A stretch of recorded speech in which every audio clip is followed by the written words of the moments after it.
Rose Place return next Monday. Now, Game 5 of the National League Championship Series is next.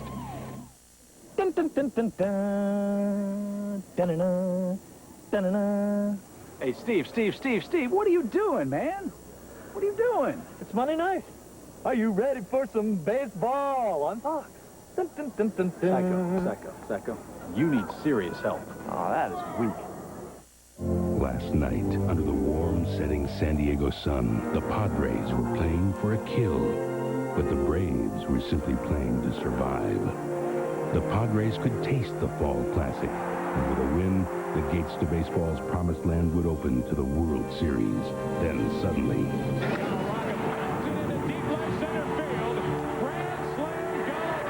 a beautiful thing happened. A rebirth. The rebirth of the Braves. The game of baseball evokes emotion, and on any night, a moment can make you smile again. Next, it's Game 5 of the National League Championship Series on Fox. It's the Xerox National League Championship pregame show, brought to you by the Document Company. Xerox. Keep the conversation going. Share the knowledge. It's a gorgeous night in San Diego. Carbon copy of what we've seen the last two nights here for the National League Championship Series here in Southern California. The Padres want to sweep the Braves back to Atlanta and not have to play them ever again, at least until 1999, as the Padres seek their second World Series appearance in franchise history. If they win tonight, they're in. If they lose, we'll be heading back to Atlanta for Game 6 of the NLCS in a couple of nights. Hello again, everybody. Welcome to the Xerox National League Championship pregame show. I'm Chip Carey along with Steve Psycho Lyons. I know you're not a doctor, but I know you can play one on TV. The Braves' conditions been upgraded from critical to very serious. They are alive. They have a pulse. They have a heartbeat, but they're still in a lot of trouble. They trail the series 3-1. Huge win last night to put it at 3-1, too. And for as bad as it could be for the Braves, remember that in 1996, they came back from a 3-1 deficit against the St. Louis Cardinals and won the thing. They had the rotation is exactly the way they want it set up. So for as bad as it is, it couldn't be any better. Well, and Atlanta's got to be happy, too, for finally they started to hit the baseball. Just 3 runs in the first 3 games of the series. Last night they exploded. Chipper Jones a couple of hits.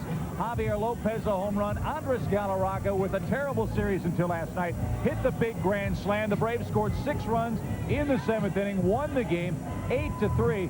That is certainly helpful for Atlanta, for they feel if they can get a couple of runs, they can win this game and run the table and win the series. Well, last night's game was big news for the Atlanta Braves and their fans because the middle of the order started to hit the ball a little bit. But I'll tell you what, for me, you got to do it a little more often than just one game, because one game does not a slump break. Well, that is very true. But Atlanta has John Smoltz on its side. John Smoltz 2-0 in NLCS elimination ball games, and he has every intention tonight of sending this series back to Atlanta for game number 6.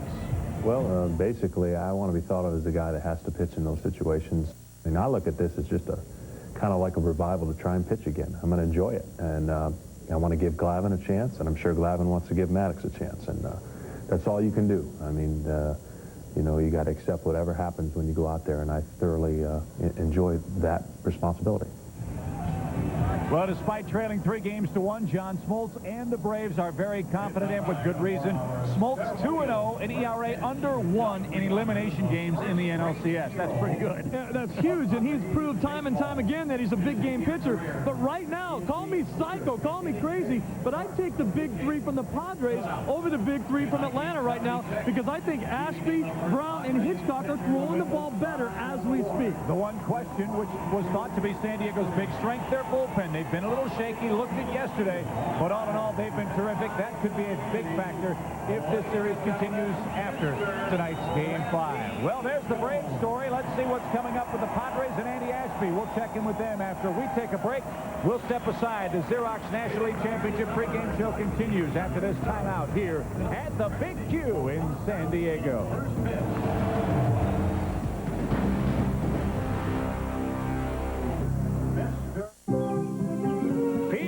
People, today's agenda, the information age. What happened to the industrial age? That was last century. Those were the days. You built it, you sold No it. more living in the past. Today, it's not just what you make, it's what you know that matters. He always gets so proactive around the millennium. All I know is they need help communicating down there. Look, he just quit, and years of knowledge are going out the door with him. Isn't there a way to capture what he knows? Over there, she's got thousands of documents on the network. Finding the one she needs should be simpler. He's got half a good idea over there. She's got the other half. We get the picture. What are we supposed to do about it? Make it simpler for people to exchange ideas. Share documents. Have conversations. Right, so they create knowledge they can use. They'll need a digital office. With new software, new hardware. Relax, I've got us a partner down there. But they only make... Not anymore, they don't. Oh. Keep the conversation going. Share the knowledge. The Digital Document Company, Xerox. Welcome back to the Xerox National League Championship pregame show.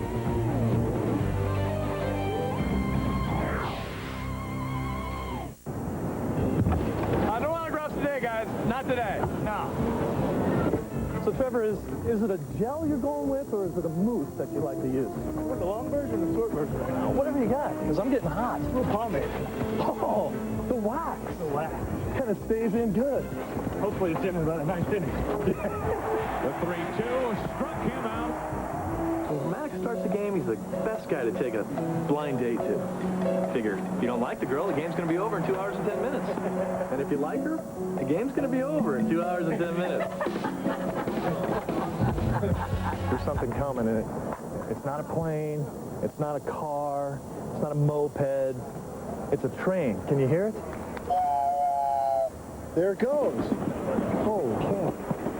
Nicole, you're one of the ball girls down the line, right? Yeah. How many errands have you made this year? Couple? No. This glove right here, this is the one you... Oh, there's some... Oh, what's in there? Digging the socks, man. I like the socks. Good luck. Every time I wore these socks, we Check it out. Every time I wore these socks, different than my we won. socks. Really? Yeah. They must stink. I ask the question. You guys, you know, with the shaved heads and the head button thing, and it's cool and everything. But the real reason you're doing that is because you don't have any moss up there anymore. It's bad to begin with anyhow. You shaving that stuff? You and Joyner, you got nothing up there anymore. Give me one good check of that. I'm going to rub it for good luck, man, the way you're swinging. He drives this to deep left center field, where it has delivered again. Chip, once again, the place is jumping, and there's no bigger time in an athlete's life than playoff time, but it's nice to see that the guys can settle down and relax and have a little bit of fun, too. You bet. It's Game 5 of the NLCS between the Braves and the San Diego Padres. If the Padres win, they advance to their second ever World Series. If the Braves win, and they're very confident they can do it, we'll be heading back to Atlanta. Starting pitchers tonight, it'll be John Smoltz for the Atlanta Braves. Again, the winningest pitcher in postseason baseball history. He'll be opposed by right-hander Andy Ashby. Andy Ashby for the Padres. He's in a good groove right now. He's worked very hard with Dave Stewart. Dave Stewart's the key. He's going to be all over him all tonight. And I'll tell you what, he's worked with him with the slider. He's got him to relax a little bit better. That slider's biting better than it used to be. I think he'll be on his game tonight. The big Q is rocking, and we're going to have Game 5 of the NLCS when we come back. Joe Buck, Tim McCarver, and Bob Brentley will have the call from San Diego right here on Fox. The Atlanta Braves have been pleading for, searching for the key hit. Jim Leyritz, another postseason home run. There must be some kind of way out of here. Nobody. Galarraga pounds it into deep left center field. Grand slam,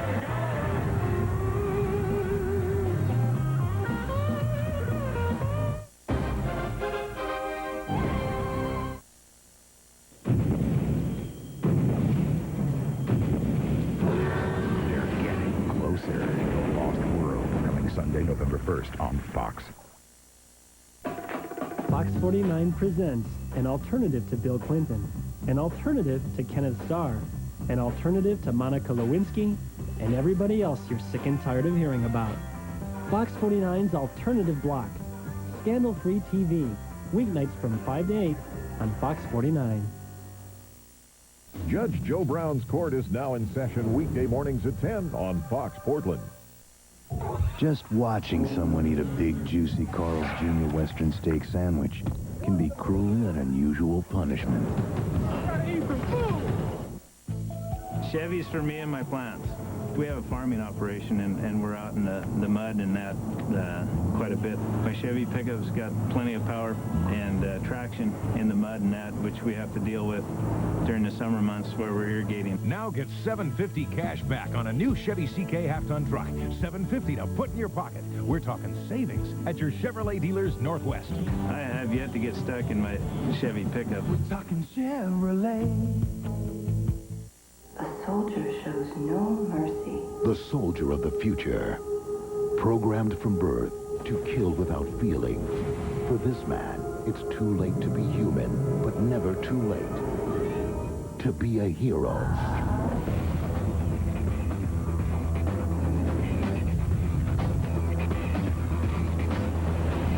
Kurt Russell, Soldier. Rated R. Starts Friday, October 23rd. 12, 47, 11, and the final winning lottery number is... New all-white meat chicken. Tender slices of grilled white meat chicken now in the gorditas you know and love. Resistance is futile. Given to white meat chicken gorditas. Welcome to the Chicken Channel. Back to San Diego, California for Game 5 of the 1998 NLCS. Again, the Atlanta Braves, the hosting San Diego Padres. This place is shaking, and these fans hope that this NLCS will end tonight, while the Braves hope to get this series back to Georgia. And welcome to the broadcast booth, everybody. I'm Joe Buck, along with my partners, Tim McCarver and Bob Brenly. And Tim McCarver, the Atlanta Braves find themselves down 3-1. But if ever there was a team that could at least feel not helpless in this situation because of the pitching, it would be this Atlanta team. Well, as the great UCLA coach John Wooden once said, any team can win one in a row, and the Atlanta Braves did last night.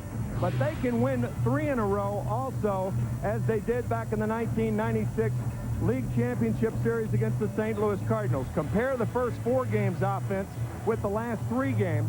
But the big point in that series, Fred McGriff, the cleanup hitter, 1 for 13 in the first 4 games and 7 RBIs in the last 3 games. And remember, Andres Galarraga with a big grand slam in yesterday's game, and the Braves with their top 3 ready to go if it goes to 7 games.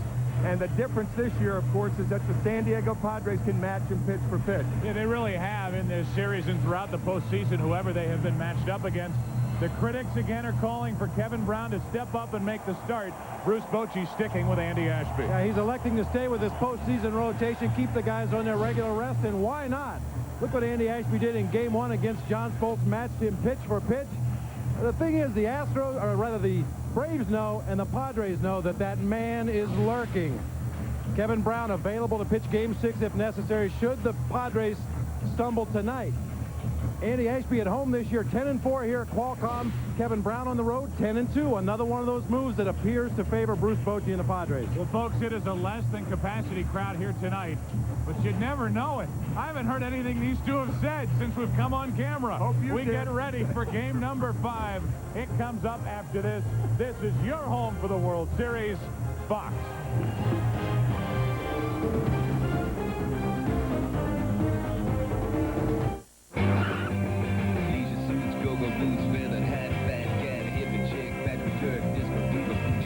Shark skin slacks, gun in sack, patent leather, 4 feathers, hip, monkey toe, chugging brown shoe, rhythm moves on a man's lingerie, saddle the shoe. At the Attic Vintage Clothing Store in Las Vegas, the only thing that's out of style is using American Express.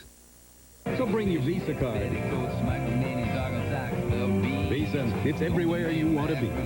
At Boston Market, you can get the chicken America loves and the deal America wants.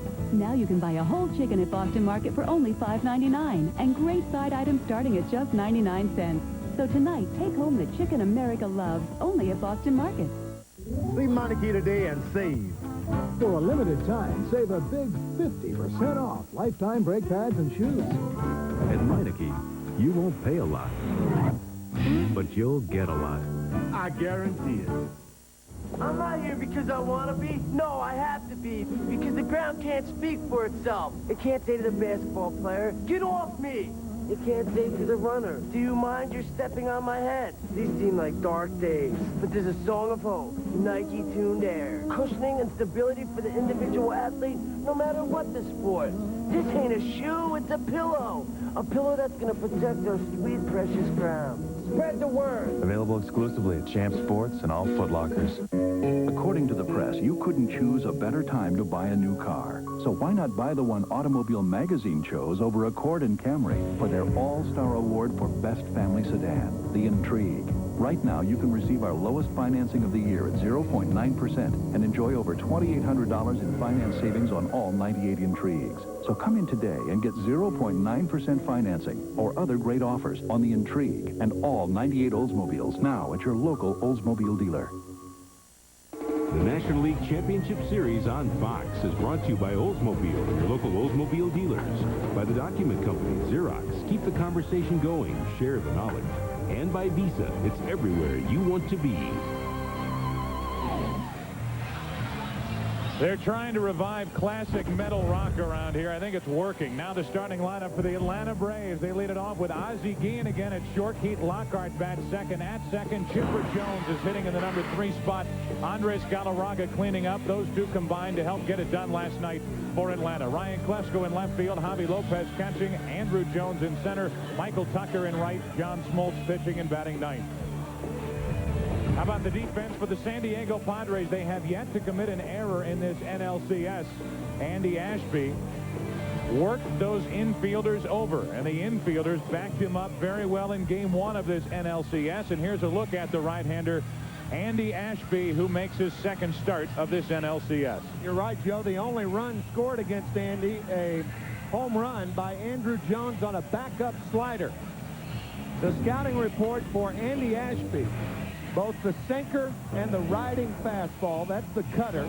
He's also added that slider to control the outside part of the plate to right-handed batters, and also a splitter. He throws very hard with great extension. Not only did his infielders play well behind him, he played well himself. Had 4 assists in game 1, which tied an NLCS record held by Greg Maddux and Juan Marichal. So he was a busy man defensively himself. Ozzie Guillen has finished destroying the batter's box on the left side. The right side, as we look down at it, he comes out there to lead it off, and he takes his spikes and just digs at those lines. The front and the back are a shadow of their former selves. Looks like a diminutive Milky Way. There's Ozzie Guillen leading it off with Lockhart and Jones to follow, in a strike over the outside corner. This broadcast is also available in Spanish by utilizing the SAP button on your television. Glad you're with us. Game 5 of the 1998 NLCS. Padres up 3-1. Guillen with a ground ball base hit through the right side. Bobby Cox, a surprise start for Guillen last night. He sticks with him, and he is on base to start the night for the Braves. Well, Bobby Cox likes what Ozzie Guillen brings to the ball club. He filled in for Walt Weiss in the second half of the season when Weiss was hampered with injuries. Guillen fooled a little bit out in front, but manages to find that hole on the right side of the field. A little more animated than Walter Weiss is Ozzie Guillen. More animated than anybody. A leadoff base hit, and here's Lockhart.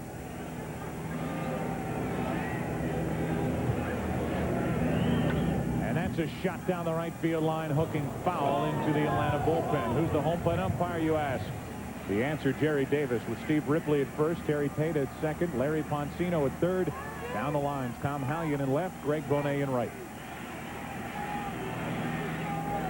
Lockhart last night had a leadoff triple in the 4th inning after his Atlanta Braves had fallen behind. Scored the first run of the night for Atlanta in that 8-3 victory. Over, but just low. 1 ball, 1 strike. You can see Carlos Hernandez sitting outside. Left-handed batters are more apt to get that sinking fastball from a guy like Ashby with a man on first. Because instead of pulling the ball through the hole, a left-handed hitter, by design, would pull it to the second baseman. Check on Guillen, who stole only 1 base in 5 attempts during the regular season. And Lockhart is likely to hit the ball to the right side of the infield. A dead pull hitter. He grudgingly hits the ball the opposite way with 2 strikes, but he wants to pull the ball when at all possible. We just had that throw over to first. This series really hasn't featured much running at all. The Atlanta Braves as a team stolen a total of 1 base in this NLCS. San Diego 2 in the entire postseason. Ian at first with nobody out.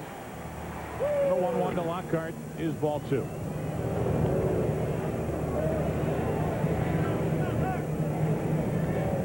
Keith Lockhart, another study in perseverance in the game of baseball. He bounced around in the minor league system for the Reds for years.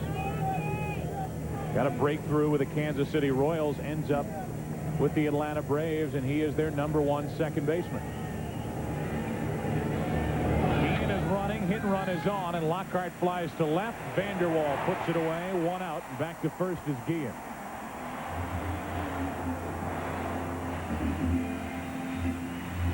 That'll bring in Chipper Jones with 1 on, 1 out. Hitting third baseman, number 10, Chipper Jones.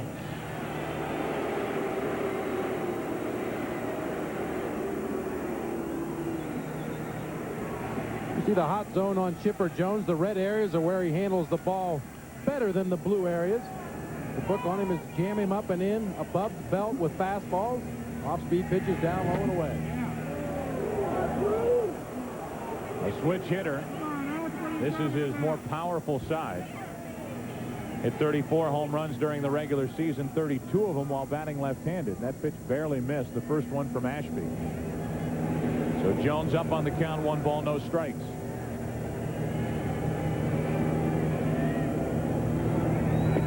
Back on the inside corner, 1-1. It's hard to jam a left-handed batter with a runner on first, particularly with a guy like Jones. You have to pitch him in there. But because there is a runner on at first base, again, that hole wide open on the right side. Pitch inside is much easier to find the hole with. 1 on, 1 out. Jones takes it up and away, 2-1. And to try to defend against that hole on the right side, Veras is playing a few steps over toward the hole, try to take away some of that, and playing at double play depth with the runner at first and 1 out in the inning. Andy Ashby so good in game 1. Trying to back that up with a strong effort here in game 5. Getting into trouble now as he falls behind Chipper Jones, 3-1. Galarraga, who broke free last night with a 7th inning grand slam for his first RBIs of the postseason, waits on deck.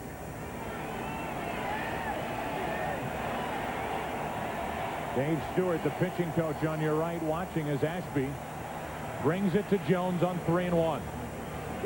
He's running. Jones, ground ball to short. Great pickup by Gomez. Out at first, 2 gone.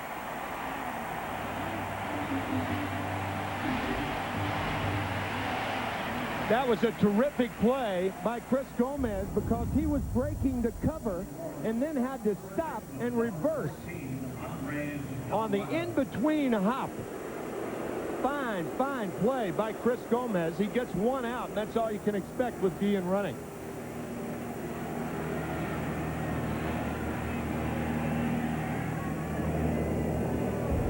So Jones the second out of the inning, and now with Guillen at second, 2 down, the batter Galarraga.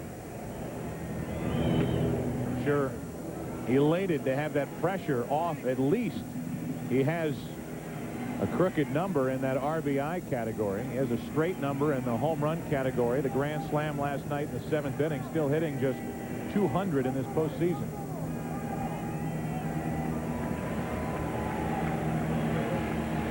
Runner at second, 2 out. Galarraga jammed, 1 ball, 1 strike. He was anything but jammed here last night in the 7th inning. This is crushed. He hit that off the right-hander Maselli. And that grand slam capped a big 6-run 7th inning as the Braves went on to an 8-3 victory in game 4. That was an inside fastball, and Ashby's come back with 2 inside fastballs in this at bat. And now the 1-1. Galarraga takes high. Galarraga has really had very few pitches to get the head of the bat on. The Padres are either going inside off of the plate or getting called strikes on the outside corner. Really have done a nice job of avoiding Andres Galarraga's happy zone until that pitch last night. Braves trying to get a first inning lead. Runner at second, 2 out. And a squirter. That's a fair ball. Hernandez, the play, and the inning is over. Score at 2-3. So Galarraga hits the grand slam last night.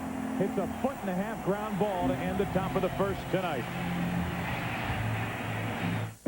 According to the press, you couldn't choose a better time to buy a new car. So why not buy the one Automobile Magazine chose over Accord and Camry for their All-Star Award for Best Family Sedan, the Intrigue. Right now, you can receive our lowest financing of the year at 0.9% and enjoy over $2,800 in finance savings on all 98 Intrigues. So come in today and get 0.9% financing or other great offers on the Intrigue and all 98 Oldsmobiles now at your local Oldsmobile dealer.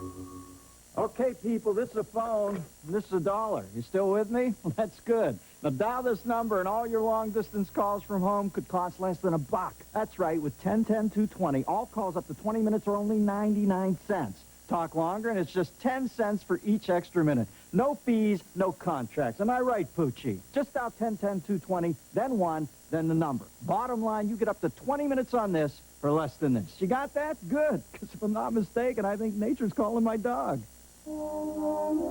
Because there is a man in Chicago planning his retirement this year.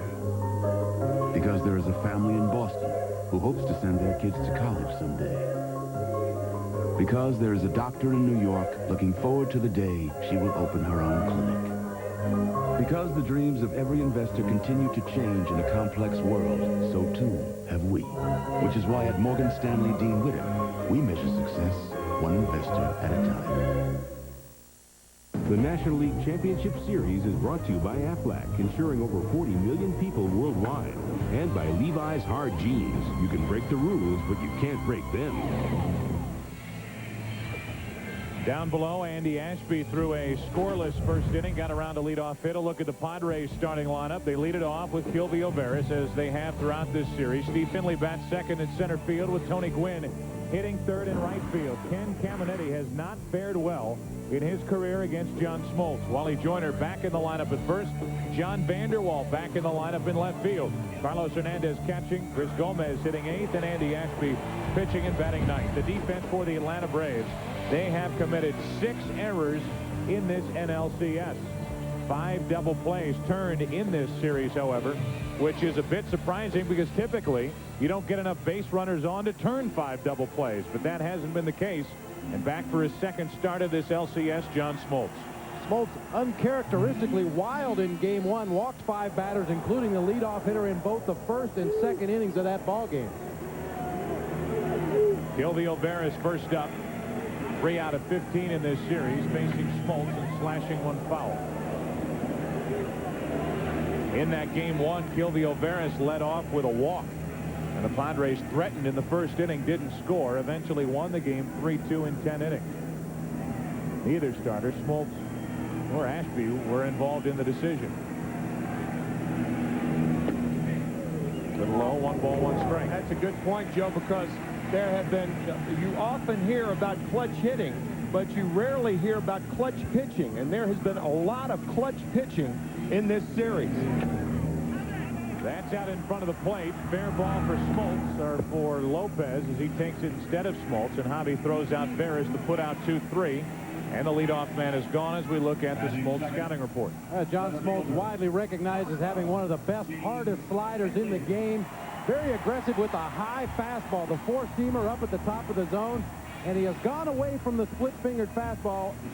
In exchange, he's using a straight changeup, a circle change. He will break out the splitter from time to time, especially in double play situations, but uses a straight change more than a split finger as his off-speed pitch. Leo Mazzoni just agreed with you. He agrees with everything every time you get a shot of it. Finley takes a pitch up and away for ball 1. I bet if we get a shot of Leo Mazzoni in the dugout right now, he's rocking. It's hard not to rock at this ballpark. 1 out, nobody on, 1 ball, no strikes, and Finley took it for ball 2.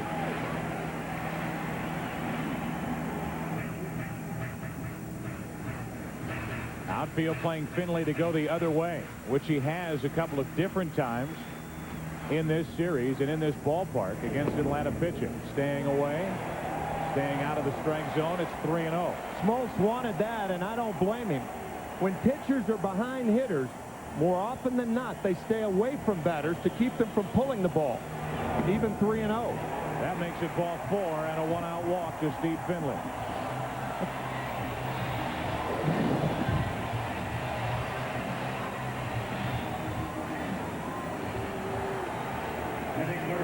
That'll bring in Tony Gwynn. Lifetime over 450 in his career against John Smoltz. And he bats with 1 on, 1 out, no score in the bottom of the first.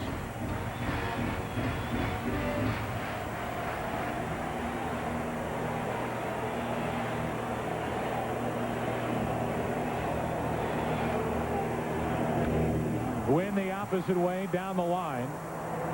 Lesko in the bullpen to get it, 2 out. So Gwynn retired. Back to first is Finley, and he will be there for Caminiti.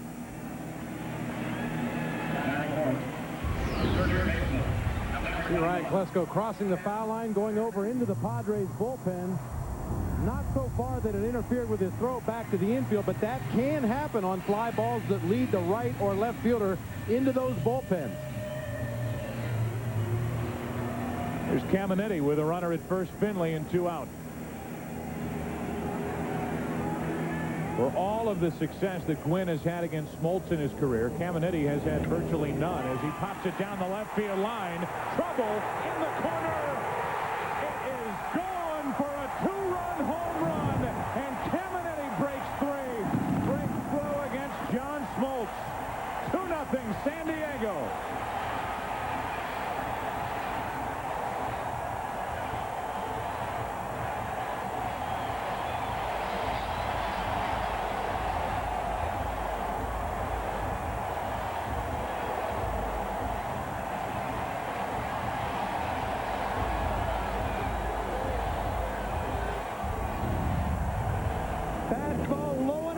But not for long. Just a matter of whether it's fair or foul, and it was fair by 5 feet. I said he breaks free against John Smoltz. He breaks through with his first home run against Smoltz in what was his 73rd career at bat against the right-hander, including postseason. And most at-bats against any pitcher in his career without hitting a home run. Joyner up the middle for a base hit. And the Padres look ready for Game 5.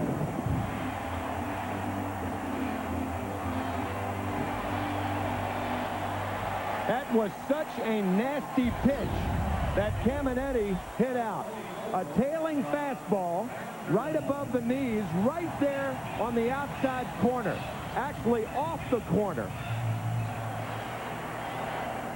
He had to go up there and say, I'm going to get an outside fastball and try to drive it, and that's what he did. Vanderwall with a comebacker to the pitcher, Smoltz. The out at first. The inning is over. Major damage done by the Padres to John Smoltz and the Braves. Up 3-1. Game 5, up 2-0.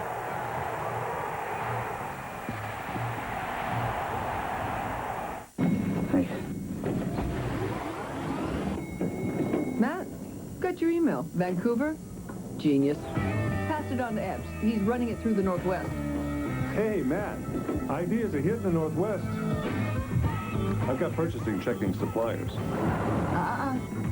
You want it up top. Client briefing. Your Vancouver idea. Want to take your business to the next level? So, you thought you knew everything about the Sicilian, huh? Well, I got news for you. Now it's in a whole nother league. This is the Supreme Sicilian. This is Ken Griffey giving a baseball a facial. This is a 300-pound gator turning you into a wallet. This is enough basil, oregano, and garlic in the crust to drop your carcass to the canvas. This is enough toppings to draw a flag for piling on. This is the Supreme Sicilian Pizza. Right now, just $8.99. But hurry, brother, soon this deal's gonna be gone. Pizza Hut, the best pizzas under one roof. You change your oil every 3,000 miles, right? You don't, do you? You push it. Now you're so busy you try to squeeze another 1,000 miles out of your oil. Well, squeeze this. To do it yourself when you have the time. Reformulated Quaker State. Protection beyond 3,000 miles under any driving conditions. Anybody say insurance? It's been tested. And unlike that lazy uncle nobody really likes to talk about, it works. Quaker State. Sensible technology. Buy a case of Quaker State and save big on these leading car care products at participating retailers. When I heard about it, migraine headache pain relief without a prescription, clinically proven from Excedrin, I didn't believe it. I mean, how can you if you know what migraine pain is like? But I tried it because you'll try anything to get rid of migraines. And you know what? Excedrin migraine relieves migraine pain. My own research. That I believe. Excedrin Migraine, the only non-prescription medicine approved for migraine pain relief. Hank's secret is out. You were born with a narrow urethra. And it can only mean one thing. Was I adopted? An all-new King of the Hill, tomorrow at 8, 7 Central on Fox. The two main players in the first inning for San Diego and for Atlanta. John Smoltz on the mound and Caminiti in the batter's box with a bat in his hand. The result, a 2-run home run and a 2-0 San Diego lead after one. Ryan Klesko, strike one, facing Andy Ashby. There's a beach ball loose out in right field, so Tony Gwynn goes to get rid of it. That's about how big that ball looked to Caminiti. The fastball actually off the plate away. Good location. That's what Caminiti did with it. Got it just over the wall. Right. Ryan Klesko with a 1-ball, 1-strike count. Lopez and Andrew Jones will follow. Ashby got around a leadoff hit in the first inning, and he misses up 2 balls and a strike on Klesko.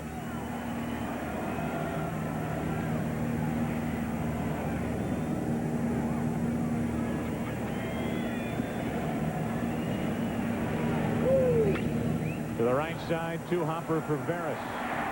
Leadoff man for Atlanta gone in the second.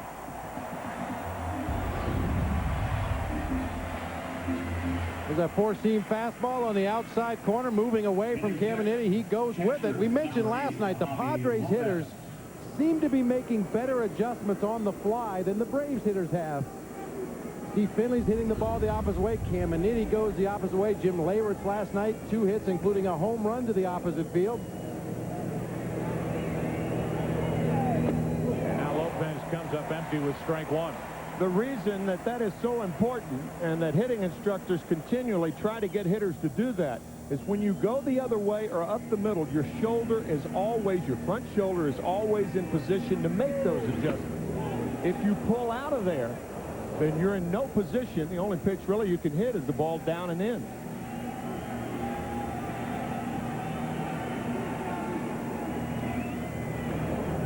One ball, 1 strike on Javi Lopez. And that's fouling out of play for strike 2. You saw that 0-1 pitch to Javi Lopez. That's what pitchers try to get hitters to do. They pitch them inside to try to get them to pull out. They try to get them to do something wrong as a hitter. That's why you see after an inside pitch, they often go away with the slider breaking ball.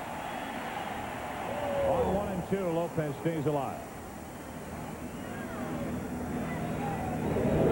You know, while all the focus here in San Diego was on Kevin Brown, and it has been in this postseason, Andy Ashby had a career year with 17 victories.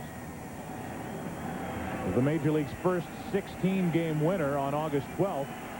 The bad news for Ashby and the Padres, he won only once after August 12th. Lopez strikes out for the second out here in the second.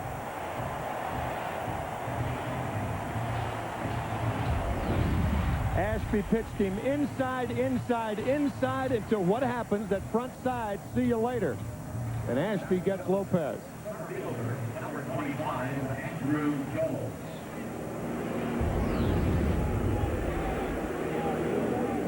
Ashby talks about throwing that slider.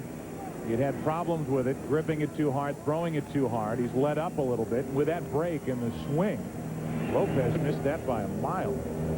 And now Andrew Jones takes one down and away for ball 1. A lot of pitchers get caught up in that trap. They throw one good slider, and now they want to throw one that's even better than the one before. They're getting a lot of bad habits. 2 balls, no strikes.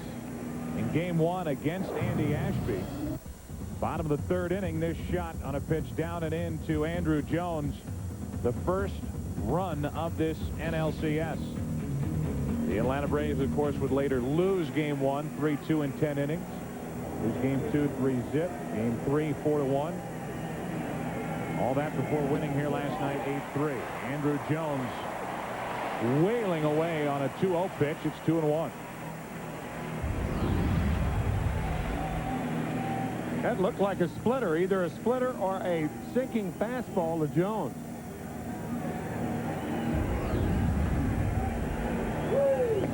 Three and one. That looked like Ashby was trying to throw that perfect slider right there, the one nobody in the world can hit, when in reality a decent slider to Andrew Jones would get him to swing or perhaps check swing. 3 balls, 2 strikes.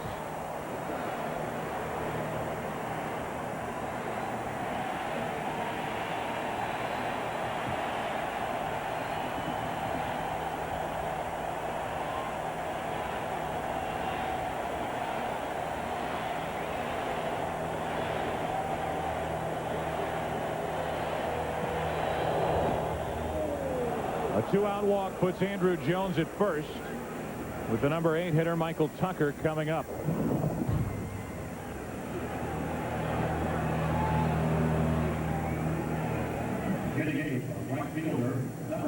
Tucker in this NLCS, 2 out of 7 in this postseason, hitting .267 with 1 home run, which came in the first game of the division series against the Cubs.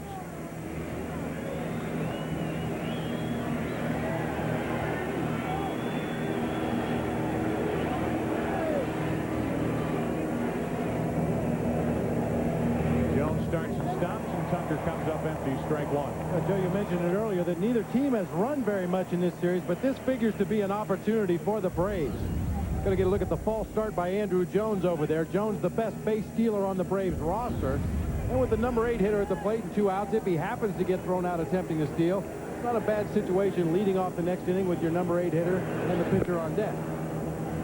The last time that we saw that fake break by Jones was yesterday afternoon. Bruce Bochy, general manager Kevin Towers both said before the game to us that that was the biggest play in yesterday's game. The wild pitch. Carlos Hernandez coming up on the ball. Tucker takes a strike, and he's in the hole 0-2.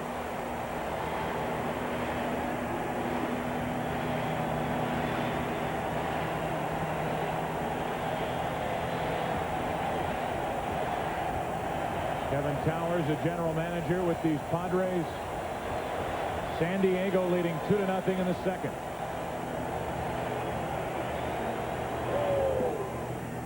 Ball and 2 strikes.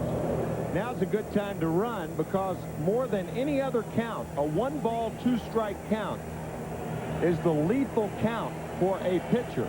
He thinks that that's the count more than any other count to get the hitter out on. Consequently, no chance for a pitch out here.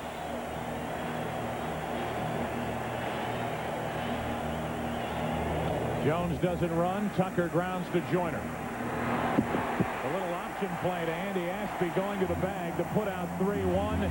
We go to the bottom of the second. Bottom of the order coming up for the Padres, who lead by 2.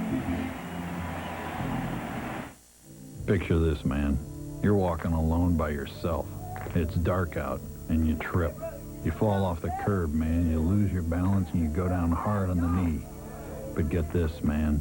The 501 jeans are hard. Man, they're so hard that concrete doesn't even touch them. But get this. The jeans scuff your skin. Man, the jeans are so hard, they scuff you. Levi's hard jeans. Probably harder than necessary. With CC 355 jelly soles, I can run like the wind. What I'm looking for.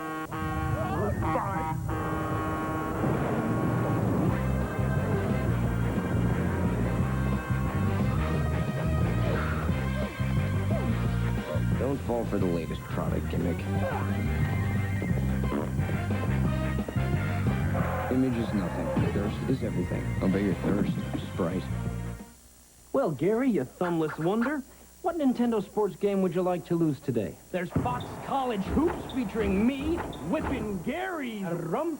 1080, Gary breaks a leg snowboarding. NFL Blitz, Gary on a stretcher. WCW versus NWO versus Gary begging and pleading on his knees, weeping and crying like a... What?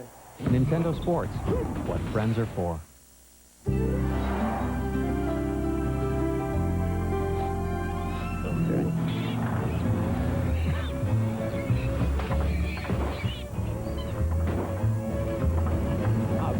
Great. That tune-up. These AC Delco parts are about the most dependable you can buy. They should really help improve your performance. Come on, they're all the same. I'll take some out of this bushel basket. Okay. AC Delco, no matter what you drive, if you're not asking for it, we're asking for it. The National League Championship Series is brought to you by AC Delco Automotive Parts. AC Delco, if you're not asking for it, you're asking for it. And by E-Trade, the #1 rated online broker. These aerial pictures are courtesy of the Goodyear Blimp Eagle based in Carson, California. Goodyear recently increased its blimp fleet to 6, adding 2 airships in Europe and 1 in South America. We thank them for joining us on our telecast here tonight. And now Carlos Hernandez leads off the bottom of the second and swings through it for strike 1. Hernandez, Gomez, and Ashby, the 7, 8, and 9 hitters against John Smoltz.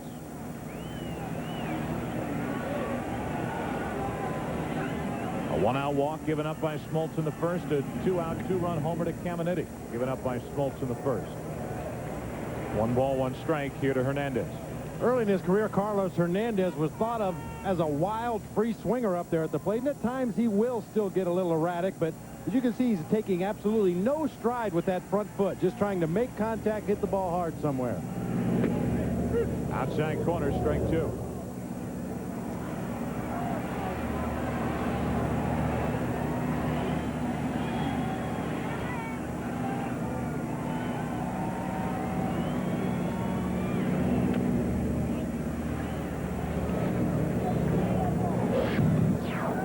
Talk about John Smoltz in postseason elimination games. He's made 5 starts in this situation.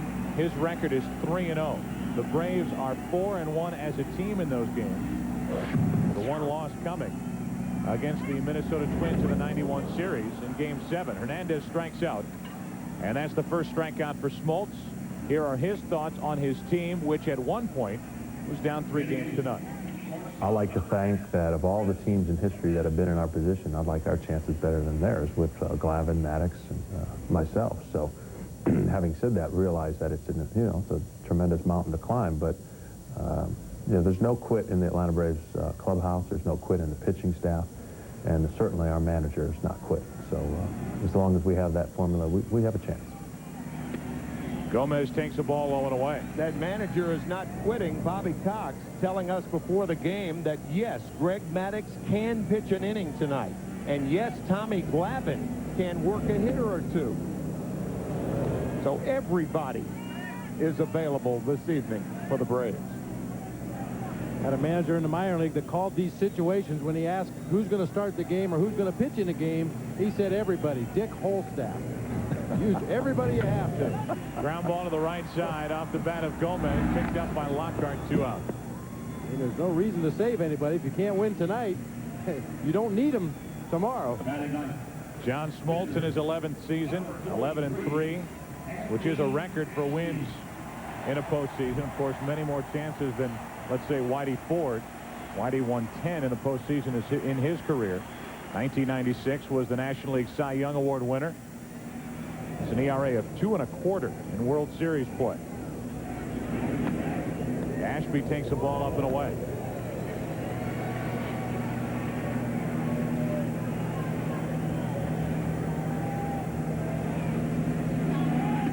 We mentioned it at the time when the Atlanta Braves were down 3-0. No team in Major League Baseball playoff history in that situation had ever come back to win a postseason series. No team in that situation down 3-0 had ever even forced a Game 6, which is what the Atlanta Braves try to do here tonight with a win to get this series back to Atlanta. A ball and 2 strikes on Ashby. The inning is over. Padres go in order. We move to the third inning. Back after a break from your local Fox station.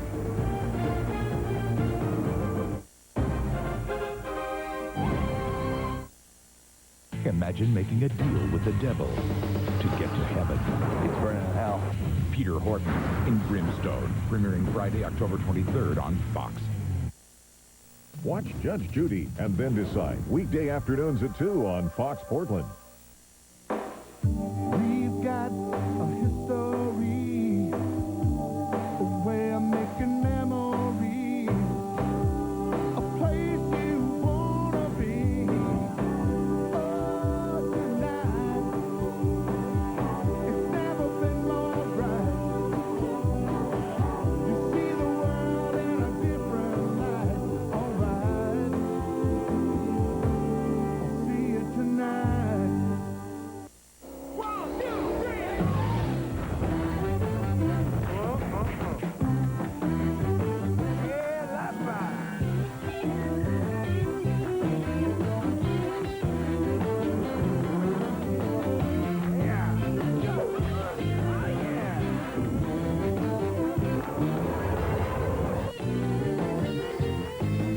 More brands, more parts.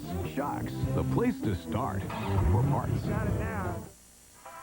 12, 47, 11.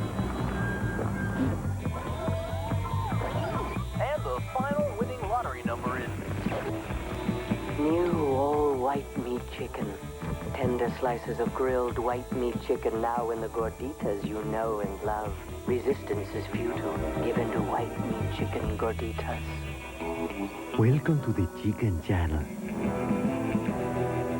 You know, there's no instruction manual for being a teenager. You live your life, you make mistakes.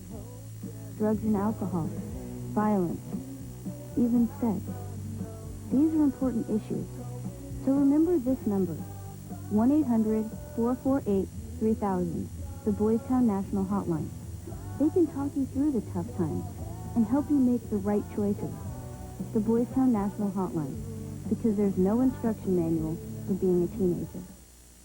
As we go to the top of the third inning, it'll be Smoltz the pitcher, then Guillen and Lockhart. Anybody gets on Chipper Jones for Atlanta.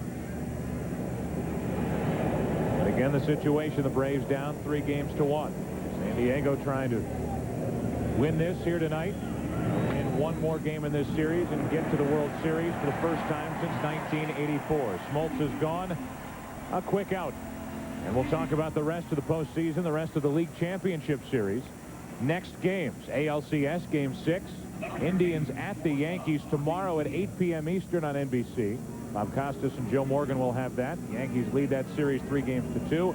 And then if necessary, and it would only be necessary if Atlanta wins here tonight, Game 6 Wednesday at 4 p.m. Eastern on Fox, 1 Pacific.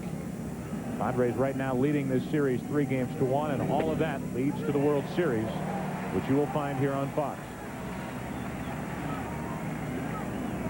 The obvious advantage if this game doesn't go to a Game 6 is the Padres would have a rested Kevin Brown ready for Game 1 of the World Series, which begins on Saturday night.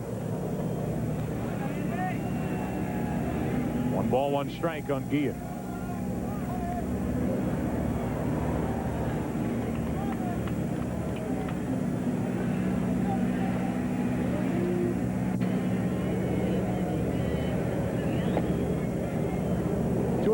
David Wells, the winner for the Yankees last night, to give the Yankees the 3-2 edge in that series.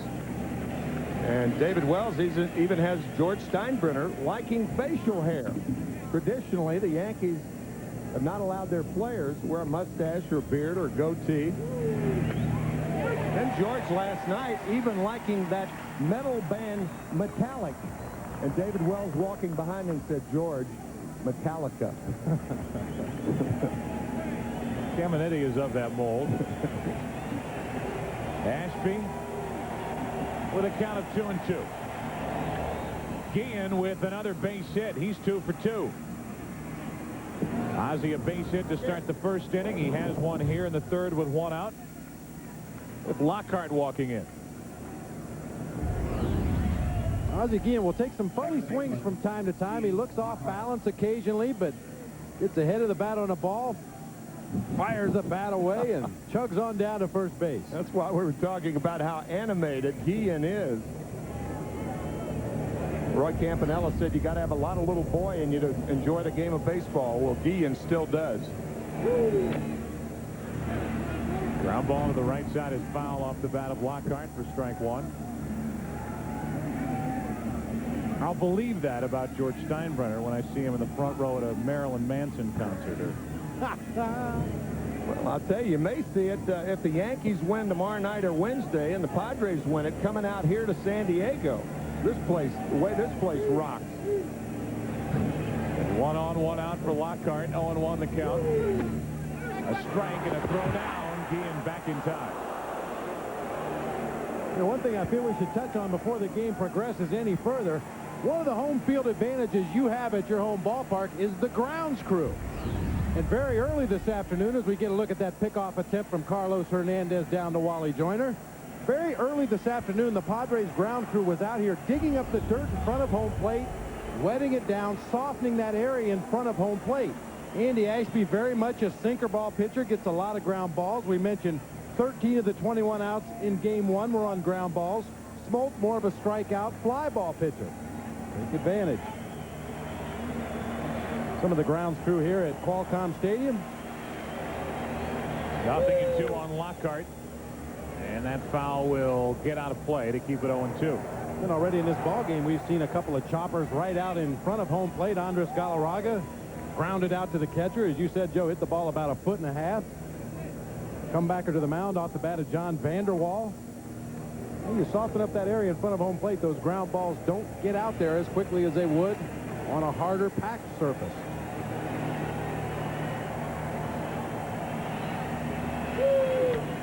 That's foul. Oh, I still have it. Lockhart at the plate trying to set something up for Chipper Jones and Andres Galarraga. And already 4 of the 5 outs recorded outside of the strikeout have been on groundouts. John Smoltz, on the other hand, a fly ball pitcher. A lot of outs of John's recorded in the air. One was in the air off the bat of Caminiti, and it didn't come down until it got over the wall about 330 feet down the left field line. It's 2-0 San Diego. Lockhart with a battle here against Ashby. Keeps it 0-2. Poor Andy Ashby. In the first 5 or 6 years of his career, everybody called him Allen. You know, I still have to fight myself not call him Allen. A longtime catcher with Houston who retired 1989, but you can forget that for now as Andy Ashby. This is with ball 1. The kind of year he had during the regular season, 17 wins. The effort in game 1 and now pitching in game 5. He can put those ghosts of Alan Ashby well behind him. Now they're calling Alan Andy. That's right. A ball and 2 strikes on Lockhart.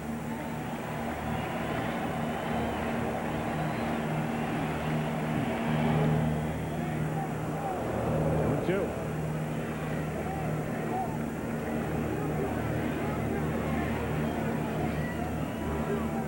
Andy Ashby ineffective at the start of his career. Bounced from Philadelphia to Colorado as an expansion pick.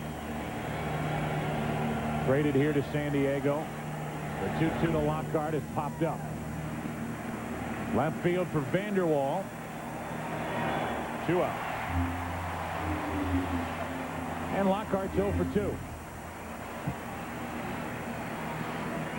Ashby's been able to get Lockhart to hit the ball in the air to left field in his first 2 at-bats of this game. We mentioned Lockhart a much more effective hitter when he can pull the ball.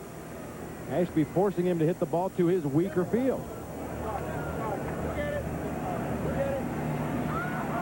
So now Chipper Jones with a runner at first, Guillen, and 2 out.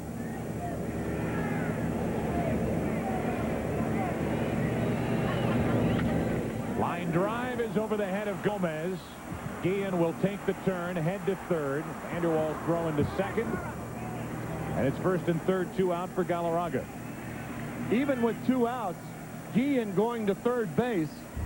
With 1 out, it's a good play. And it's a good play right here for this reason. That clears second base for a good base stealer like Chipper Jones. Fine base running by Guillen, knowing he's got speed behind him with the Braves trailing by 2. He takes a moderate chance and a poor slide into third. That was a belly flop right there. Looked like a wounded plane on a carrier. Now Galarraga, runners at the corners, 2 out. Andres 0 for 1. Takes a ball. The numbers in the postseason aren't good for Andres.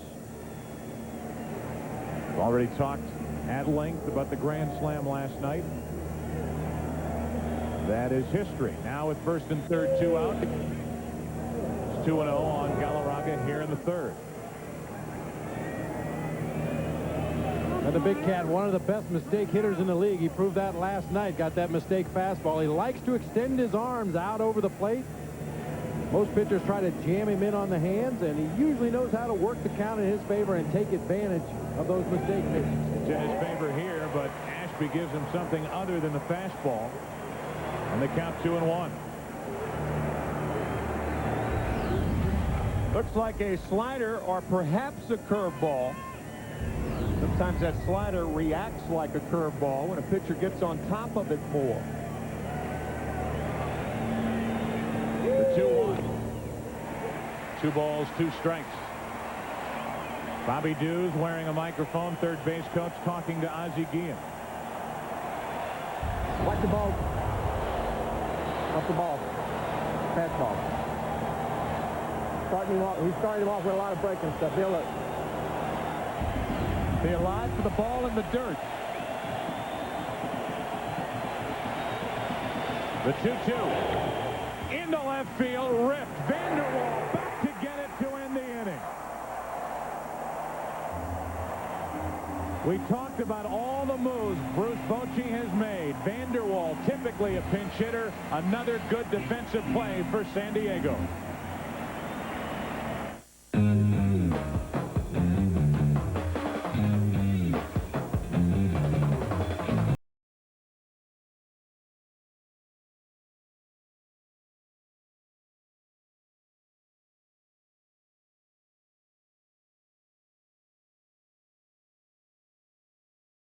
$199 a month. A hot set of wheels with money left to burn. Sunfire. See it at your Pontiac dealer today. When the market caught the Asian flu and the ruble turned to rubble, who was looking out for your interests? Instead of calling your stockbroker, you could be calling your own shots on the new E-Trade, getting free real-time quotes, breaking news alerts, continuous portfolio tracking, 24-hour access. It's the #1 rated place to invest online. If you're interested in looking out for your own interests, call 1-800-E-TRADE-1 to find out why. Someday, we'll all invest this way.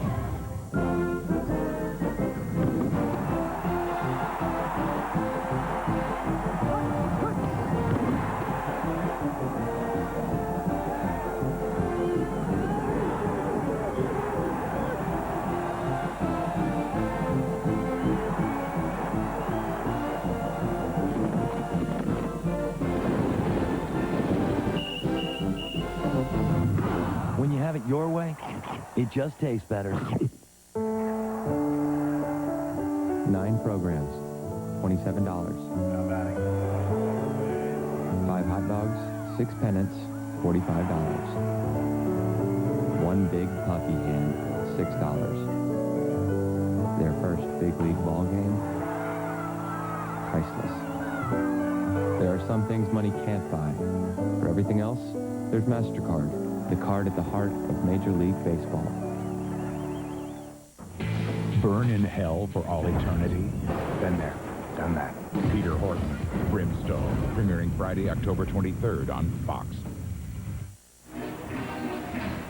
Bottom of the third inning with Veras, Finley, Gwynn coming up. Top of the order. This copyrighted telecast is presented by authority of the Commissioner of Baseball and may not be reproduced or retransmitted in any form. The accounts and descriptions of this game may not be disseminated without expressed written consent. Here's Veras. Bounced out his first time up. Takes a strike.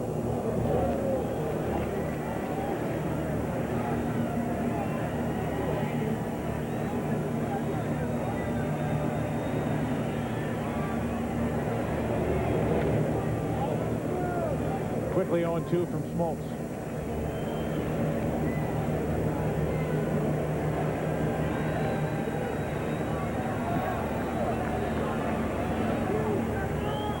John Vanderwall made that catch on that drive by Galarraga to end the top of this third inning. It was hit hard. Veras strikes out to start the bottom of the third. And we try to give you these scouting reports to just give you a general idea about hitters. Of course, nothing is in print, but this is. Look, check that first point. One of the best mistake hitters in the league, and watch where this slider is to Galarraga. Right down the pipe. And does he ever drill it? Fortunately for the Padres, Vanderwall was there. Now, Vanderwall has staggered a couple times on fly balls to left field, but he manages to make the play. A guy that gets very few starts in the outfield, but has really done a fine job for Bruce Bochy so far in this LCS. Game 3, threw a runner. Walt Weiss out at the plate. Could have been a 2-run inning, and heck, who knows how many more for Atlanta. The throw by Vanderwall kept it to a 1-run game. And the Padres went on to a 4-1 victory. That was it for Atlanta in that game. Finley on 3 pitches is gone. Back-to-back strikeouts and 4 in the game for Smoltz. Tomorrow, was Bobby adopted? Truth comes out on an all-new King of the Hill. Then Sue's playing doctor on an all-new Costello, followed by the 300-pound I can't even say. Tumor on Guinness. It all starts tomorrow at 8 Eastern, 7 Central, right here on Fox. Tony Gwynn. 2 out, nobody on, and strike 1. John Smoltz going to a lot of off-speed pitches this inning. Change-ups to Veras after a leadoff fastball. Same thing to Finley, off-speed pitches. Now gets ahead of Tony Gwynn with an off-speed pitch.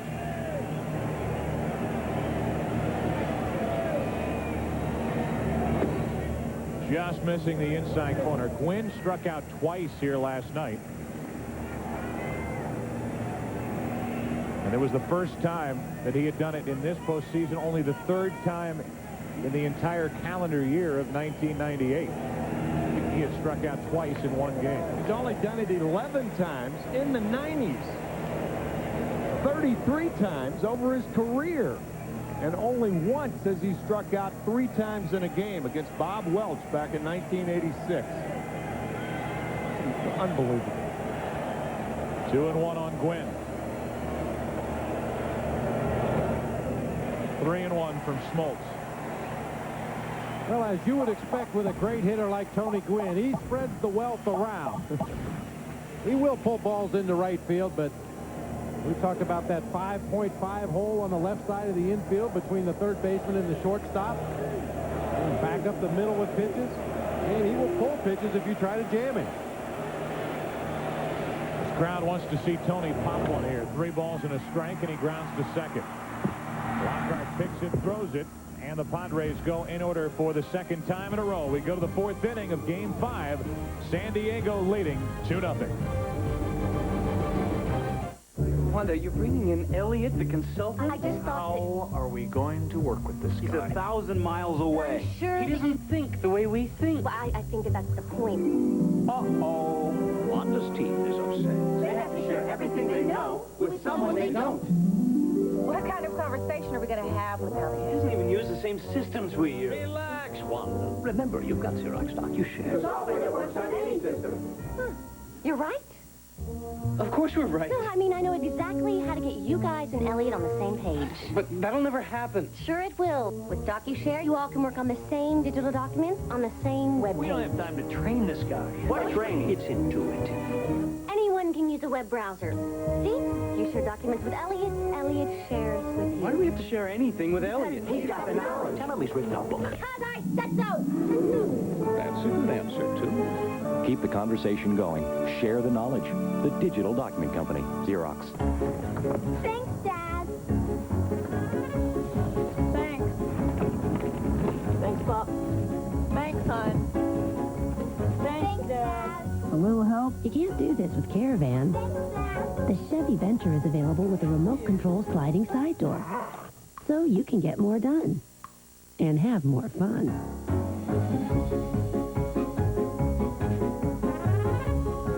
Chevy Venture. Let's go. At Boston Market, you can get the chicken America loves and the deal America wants.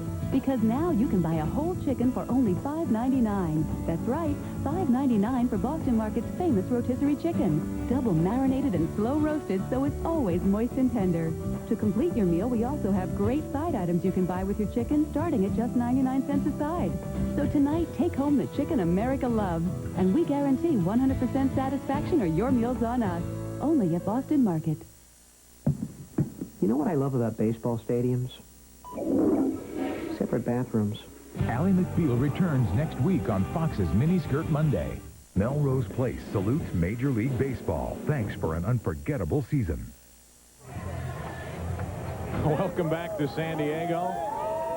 Why not come in your Padre uniform? Here in Game 5, let him see as Ryan Klesko leads it off and grounds to first. That's a foul ball. Joyner knocked it down. Strike one. Klesko, Lopez, and Andrew Jones for Atlanta here in the fourth. That was a very close play. Ball almost hit the line. Remember, it's not where it hits the line. It's where it crosses the bag or whether it crosses the bag or not. In a way, Wally Joyner fielded that ball. It looked like it kicked back toward him. He had to bring his glove back close to his body as he went out there to backhand it, hit off the heel of the glove. Looked like Steve Ripley got it right. Strike one. Klesko pops it up. Left side, it's trying to get out of play. Caminiti watches it go 2 rows in for strike 2. I think Kenny would have needed a ticket to get this ball. Actually, these are extra seats that they've added down on the field, quote-unquote VIP seats. Bring your mouth guard seats.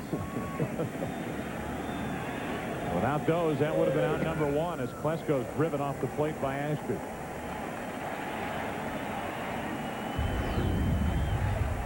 Good purpose pitch here by Andy Ashby just to get Ryan Klesko to be a little less anxious to reach out there for that outside corner.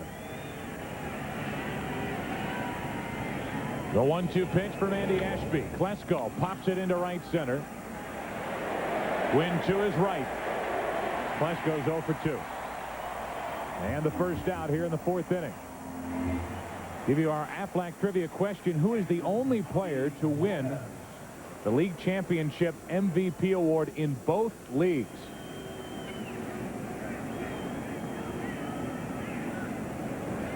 One out, nobody on. Yes, Bob? I think I have this one.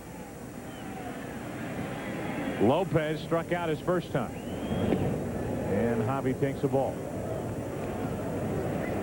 Okay. Well, I don't want to give the answer. I mean, there may be some wagering going on around the country right now. Friendly wager. Yeah, absolutely. 2-0 on Javi Lopez. After you give the answer, I'll let you know if I was right or not. Okay. That's you. Honor system. That's you. Lopez popped a home run here last night after San Diego had taken a 3-2 lead on a home run by Leyritz. Lopez tied it to start that 6-run 7th inning. It was basically capped on the grand slam by Galarraga.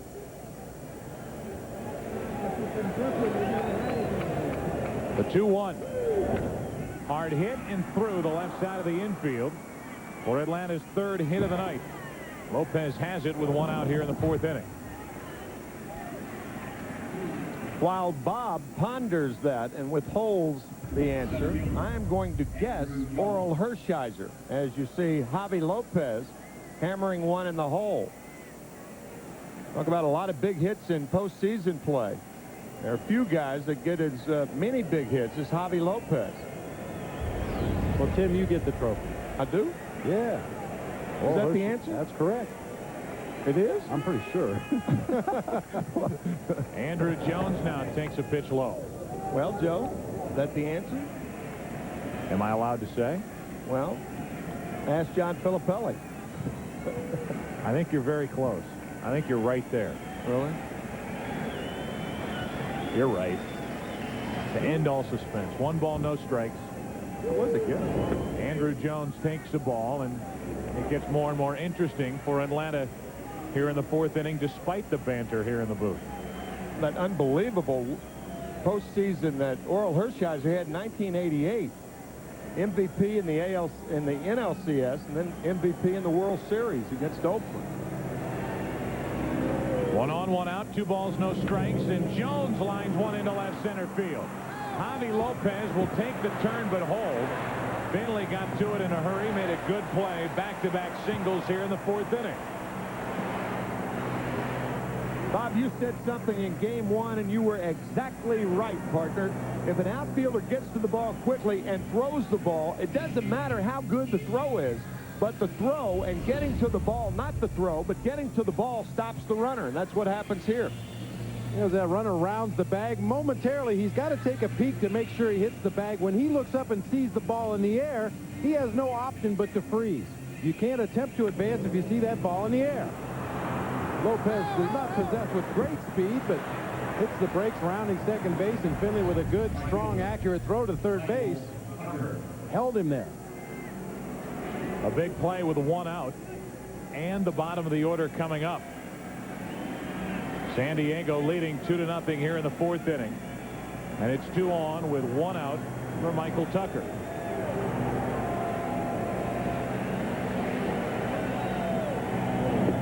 Strike 1.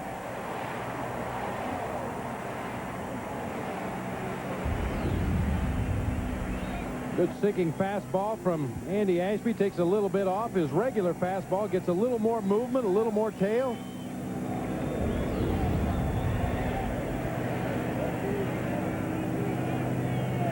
And now the 0-1 to Tucker. Ball and a strike to Michael, who has yet to drive in a run in this NLCS.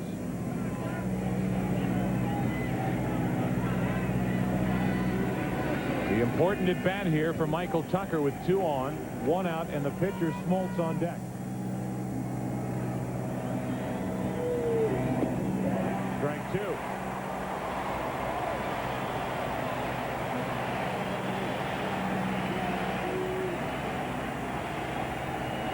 Not as economical with his pitches here tonight compared to game 1.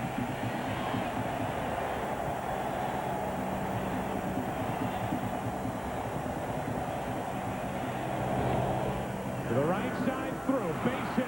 They will bring Lopez to the plate. Wynn will hold and throw to second. It's a 2-1 game. With a count of 1-2, Michael Tucker delivers, knocks in his first of this series, and cuts the Padre lead in half. Michael Tucker hit a very difficult pitch. Watch him reach one-handed, but enough on it to get it by the diving Barris. I don't know whether that was a sinker or a splitter, but it was a nasty pitch by Ashby. And Tucker not only scores Lopez, but he gets Andrew Jones to third with 1 out. Pitch down and away from him. Could have been a hard sinker. Could have been the split. Something that was moving down and away from the left-handed hitting Tucker. Now first and third, 1 out for Smoltz. And Ashby does the look over. Smoltz waving the bat around at the plate. It looked like he started to square around. It did. I think a straight sacrifice bunt with 1 out here is a bad play. John Smoltz is too good a hitter to give himself up here. Swinging away in strike 1. Andrew Jones at third, the tying run, the go-ahead run. Michael Tucker at first. There's already action for the Padres out in their bullpen. I'll tell you what's in the Yankee arsenal, a safety squeeze in a situation like this. Push the ball toward first, and the runner at third run after he sees whether the first baseman can field it or not. Squeeze play coming, and the Padres pitch out. The The Padres guessing right. Now in the rundown, Andrew Jones is tagged out for the second out of the inning.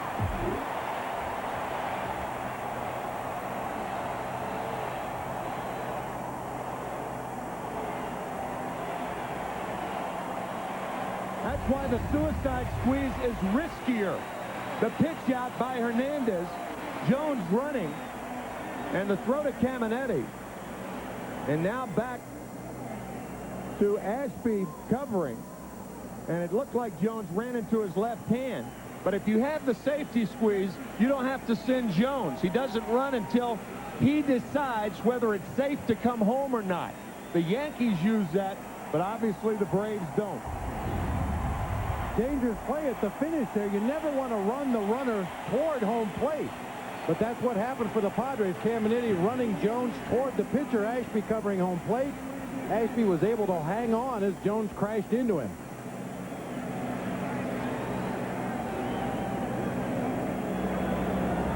Now the count 1-1 on Smoltz. You can score it. Caught stealing 2-5-1. Bruce Bochy called for the pitch out and guessed right. Now the 1-1 to Smoltz is low. Bobby Dew's wearing a microphone. Here's what he said to Andrew Jones before the play. He's just sacrificing you over to going on the it squeezes on. There is a word sign with the runner at third. Smoltz, the slow roller, like a bunt. Ashby will let it roll. And it will roll and stay fair. Got to the chalk and then stopped. And it's first and third, 2 out on a hit by Smoltz. In game 3, which was the first game here, runners on at first and second. You remember a play by Ken Caminetti on a bunt play, and Bob, you brought it up, that Caminetti knows this field very well. And he realized that if he didn't charge and make the play, the ball was not going to roll foul, and it doesn't here either. The mere height of the chalk down the third baseline keeps this ball fair. Starts to make a movement toward foul territory, hits the raised chalk area, and comes back into fair territory. John Smoltz with a mean game of bocce ball right there. The other kind of bocce ball. Now first and third, 2 out. And Ozzie Guillen already 2 for 2 at the plate. Shows bunt, takes a strike. 2 out in the inning. 2-1 San Diego here in the fourth. Braves losing Andrew Jones between third and home.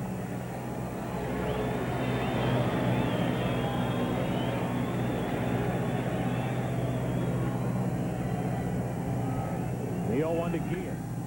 Into right center field, well hit. Back is Finley on the run to end the inning. Guillen gave it a ride, but Finley there to grab it. Andy Ashby gives up 1, and the Braves lose 1 on the bases. There's a school where the toughest courses are the most popular. Lectures are a joy, and no one ever cuts class. This renowned institution is the Nicholas Flick Golf School. Can you feel that? Yeah. Where the faculty is unparalleled. Your elbows softer. And the dean has 6 masters. People might confuse you for a golf. When you go, bring your Visa card. Because at the Nicholas Flick Golf School, they don't take American Express. You've done your homework. Visa, it's everywhere you want to be. Somewhere, some poor slob's punching a time clock. He don't know what he's missing. Get up, son. We gotta go.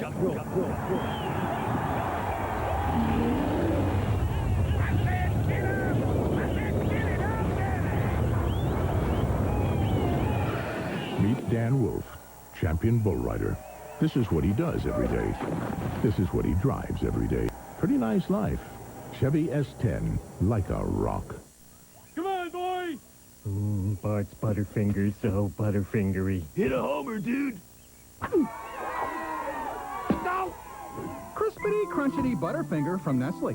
Nobody better lay a finger on my Butterfinger. The lightweight aluminum in your car radiator is the only thing between you and a breakdown. Put in Prestone. It bonds with aluminum to give you a powerful zone of protection against corrosion. Protect your car in the Prestone zone. I believe I can call. I think I'll use the phone in the hall. and fun days from MCI. My Space Jam buddies and I stay in close touch with MCI's 5-cent Sundays. Just 5 cents a minute. Every minute. Every Sunday. Along with low rates, all week long. Call 1-800-Sundays to become an MCI customer. I believe I can call.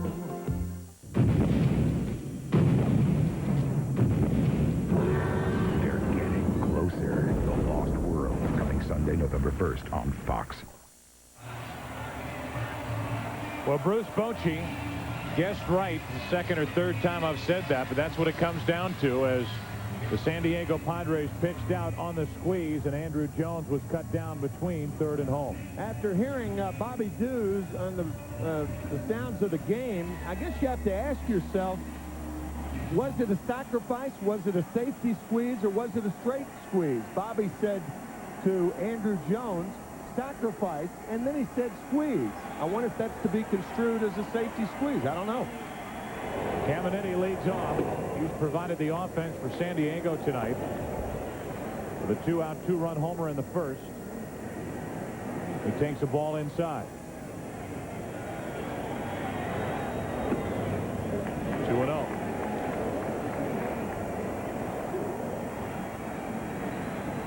Caminetti, Joyner, and Vanderwall for San Diego. Up 3-1 and up 2-1 here in the fourth.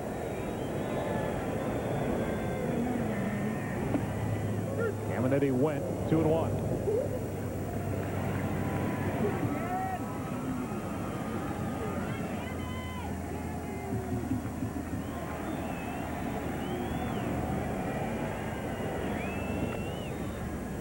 Two balls, 2 strikes.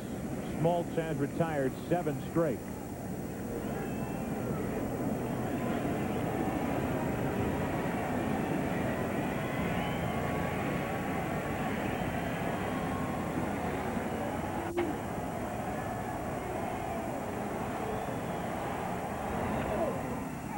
To the right side, Galarraga. A race to the bag with Smoltz and Caminetti, and Smoltz won. 1 away.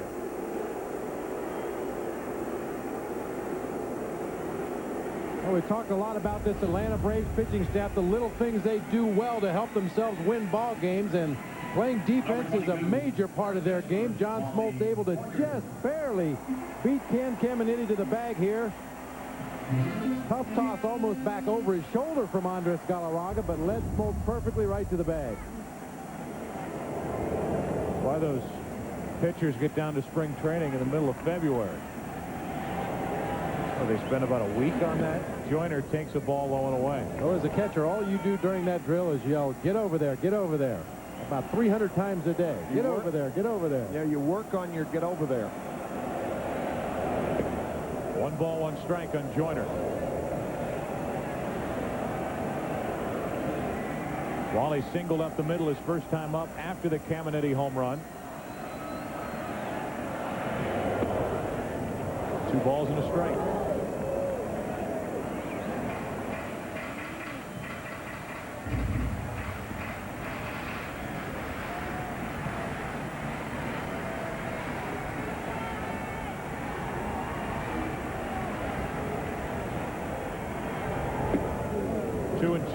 Threw a 2-0 slider to Caminetti, and now a 2-1 slider to Joyner. Again, breaking balls in fastball situations, a good way to go to a big league hitter.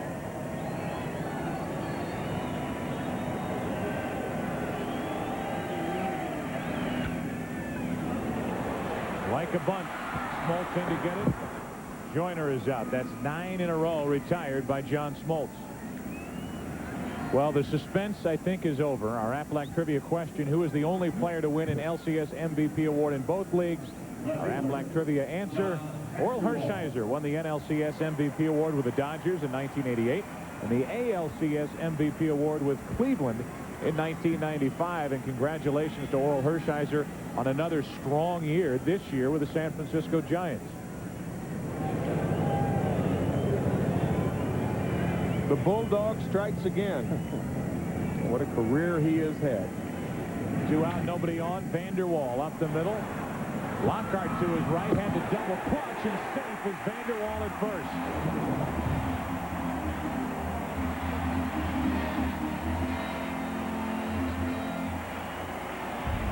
Baseball, a game of habit. Had John Vanderwall not busted it out of the box, he's out here.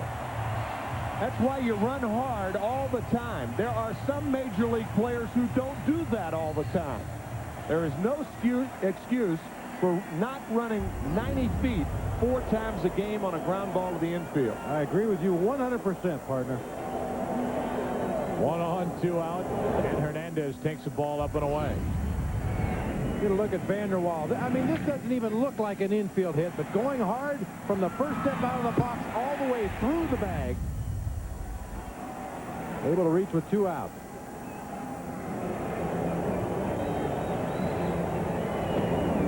Hernandez, strike 1. I've heard some people say if you're healthy in the game of baseball, that ought to be the easiest thing you do. Vanderwall, hustling all the way, ends up with what is ruled an infield single, although you could tell Lockhart couldn't get a grip on it. And that cost the Braves the out. Strike 2 on Hernandez. I heard our pal Jim Codd, who does the Yankee game, make a comment this summer saying that it takes no talent whatsoever to run hard. What does that sum it up? A 2-out hit by Vanderwall, and Carlos Hernandez at the plate with a 1-2 count.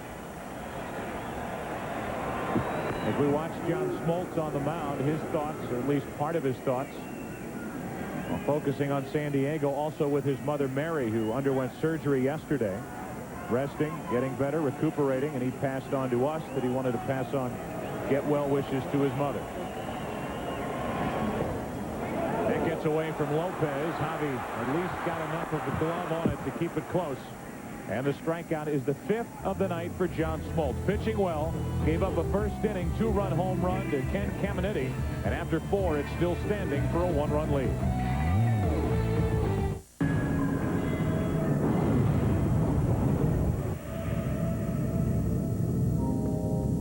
Something big is happening.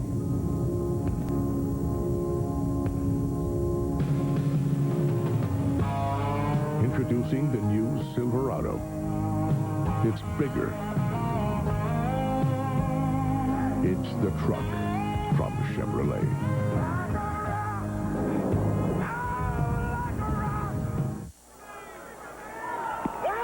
Batting next, Mark McGuire.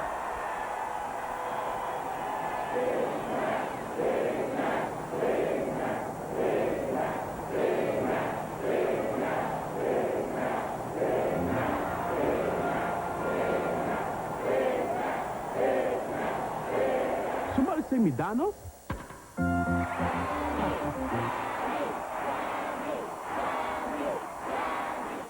I don't want to buy a new PC every year till commencement.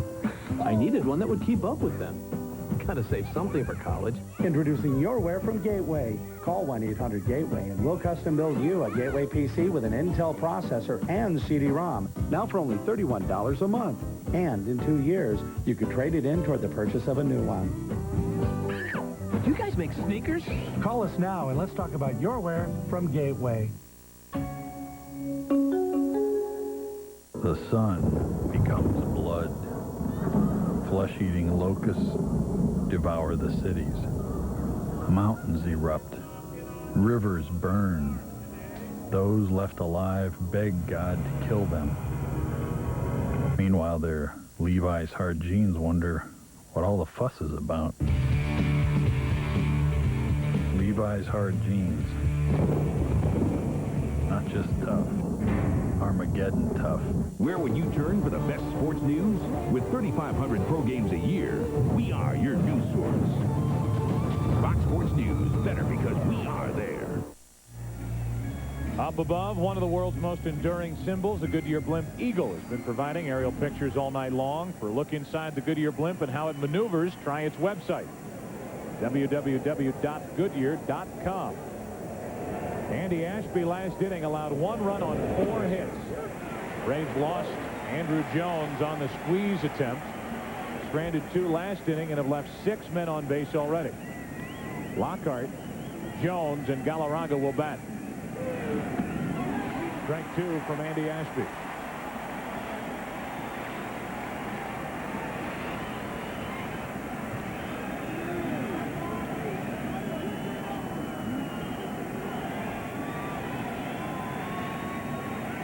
0-2 to count. Lockhart for the ground ball to Gomez. 1 away. We've already had a listen at Bobby Dews and what he said to Andrew Jones before the squeeze. Let's take you back to some of the sounds of the game throughout LCS play. Michael Tucker with his catch in game 1 on a ball hit by Vaughn. Bobby Dews waving home Chipper Jones in game 4. And then the best, which is the reason why we play that, as Ashby missed down and in with ball 1 to Chipper Jones. Leo Mazzoni on the phone to the bullpen just before a double play was calling down to get somebody ready, and they said never mind after the double play was completed. Classic. 1 out, nobody on. 2 balls, no strikes on Chipper Jones with Galarraga to follow. Cancel that order. Jones rockets one to first. The backhanded grab by Joyner. 2 gone.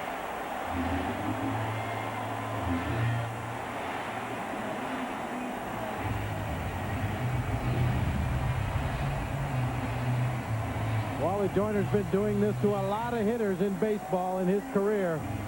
Soft hands. Plays that short hop in a position to smother the ball. And takes the out himself at first. That ball was hit right on the button by Chipper Jones.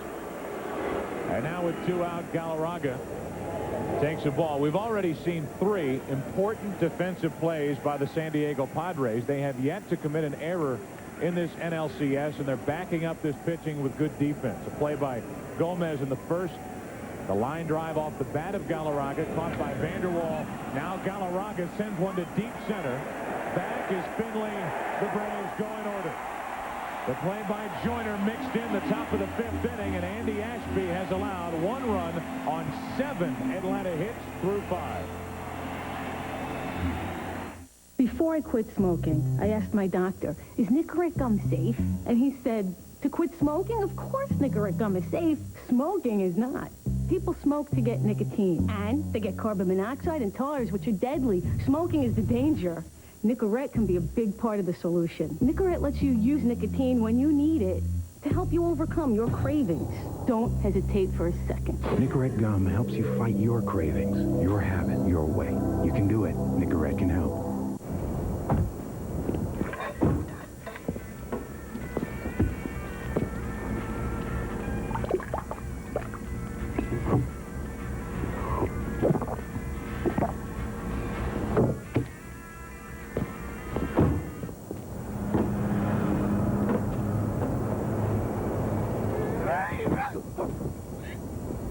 Some people like theirs strong. Bottom of the 9th, Maltby at the plate, and here's the bat.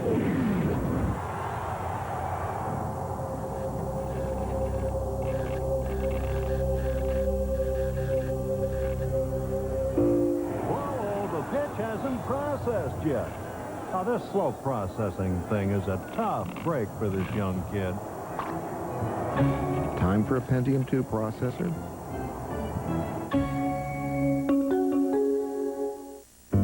It's the way we welcome the sun with 35 sunblock. The way the best water now mostly comes in bottles. It's the way we make time for exercise and like to enjoy reading. Today, more and more people are finding reasons to live healthier. That's why Subway offers 7 subs, each under 6 grams of fat. Because when you're through surfing, you might want to put on a bathing suit. Subway, it's the way a sandwich should be. The National League Championship Series is brought to you by MCI 5-cent Sundays. Pay the least on the day you call the most. And by MasterCard, official card of Major League Baseball and fan of the great American pastime. Look at that shot from above the clouds from the blimp, the Goodyear blimp, in our game summary brought to you by MCI. Ken Caminiti, a first inning 2-run shot. His first career home run against John Smoltz. In 73 at-bats, including the postseason. That's what he did in the first inning. In the first pitch, Michael Tucker, an RBI single in the 4th inning. And the Braves, an attempted suicide squeeze play that did not work. Gomez has fouled 2 away. Quickly the count 0-2. Gomez, Ashby, and Veras for the Padres, who lead 3 games to 1 and lead this game 2-1. Joe Buck, Bob Brenly, and Tim McCarver with you. We're glad you're with us. A look at Jim Leyritz. Leyritz still with the tribute to Darryl Strawberry on his cap.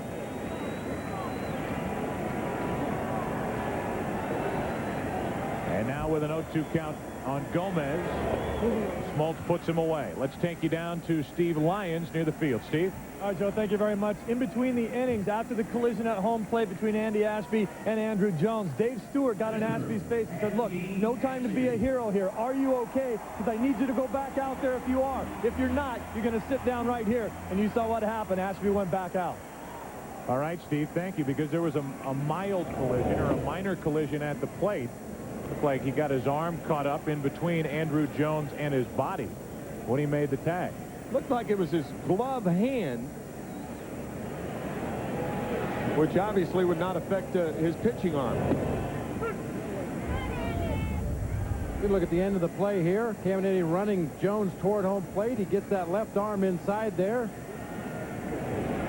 Bent the wrist back a little bit on the glove hand, as you mentioned, Tim. I don't really worry too much about that, as long as he's able to get the glove on and catch a ball. But the other portion of it is the lower body of Ashby, and he struggled with tendinitis in the hip and buttocks area. Yeah. And that was involved in the collision as well. Ashby at the plate, and he is not there for long as Smoltz strikes out his 7th. 3rd in a row. With 2 out, nobody on, back to the top of the San Diego lineup. Here's Veras, who's 0 for 2 tonight. 3 out of 17 in this NLCS.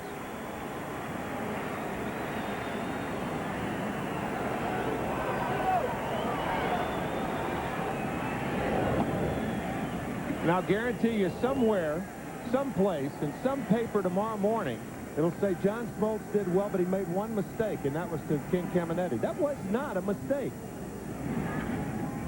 1 ball, 1 strike. There's a lot of confusion, even baseball players and a lot of pitchers, from a catcher standpoint. You have to convince them sometimes that every pitch a guy hits hard is not a mistake. And there are a lot of mistakes that are fouled back. A ton of them. 2-1 on Veras. Sometimes you have to tip your hat to the hitter, and this is one of those times. Fastball down low and away, not a bad location.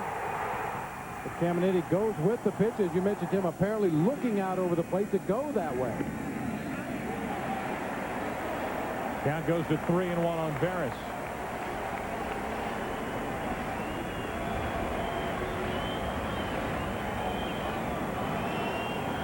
Smoltz has been outstanding. At one point retired 9 in a row, then gave up what was ruled an infield hit. Since then has retired 3 straight, all on strikeouts. Veras loops a base hit into left field to keep this 5th inning alive. His 4th hit of this series. And there again, you have to tip your hat to the hitter, because that's exactly what John Smoltz wanted to do. Pitch looked like a splitter, perhaps a fastball, but off the plate away. Veras going that way. That was a great shot there. You could see Steve Finley in the background in his batting stance trying to time the pitch. Almost looked like a mirror image of Gilvio Veras at the plate. It didn't time too well for that high fastball as he comes up empty, strike 1.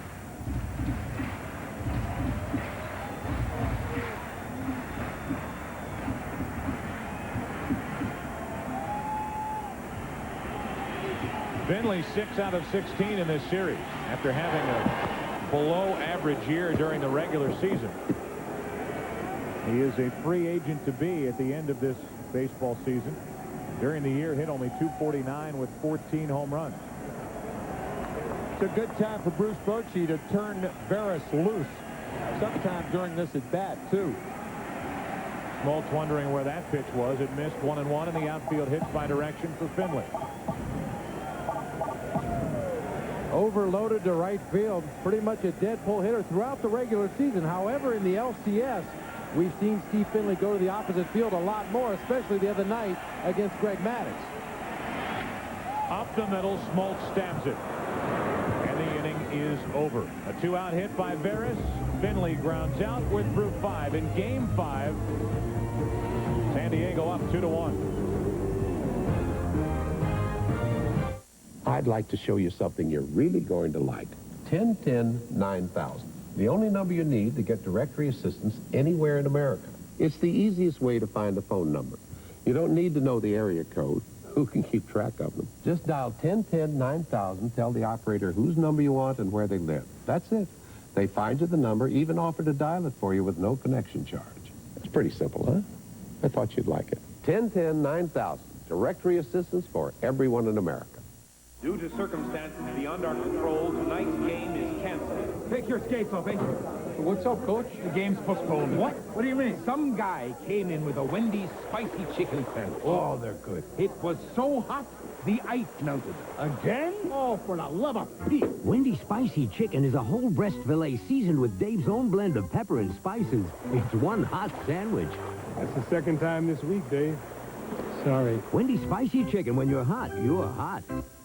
I saw a picture of it on the internet, and I was like, wow. The accent had a lot of power. They say that in all the commercials, but it's so fun to drive. I feel really safe in my car because it has the dual airbags, side impact protection.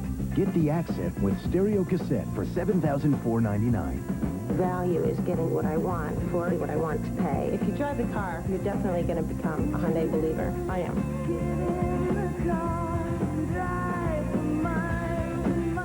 These jeans have been constructed out of cotton that was purposely mistreated to make it hard. We've rolled it between slabs of pig iron to make it rough and unyielding to the touch.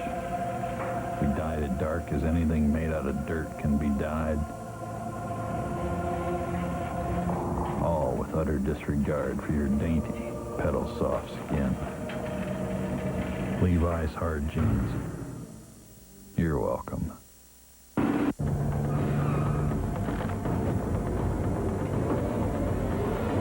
The X-Files. The new season begins November 8th on Fox. John Smoltz looking on from the Atlanta dugout as Andy Ashby heads back to work. Klesko, Lopez, and Andrew Jones for Atlanta here in the 6th inning. The Braves down 2-1, 3-1. The reaction of John Smoltz trying to pump up his teammates after that last half inning. Looking for some offense as the Braves have been. Great play by Joyner. That's the 4th outstanding defensive play of the night for the Padres.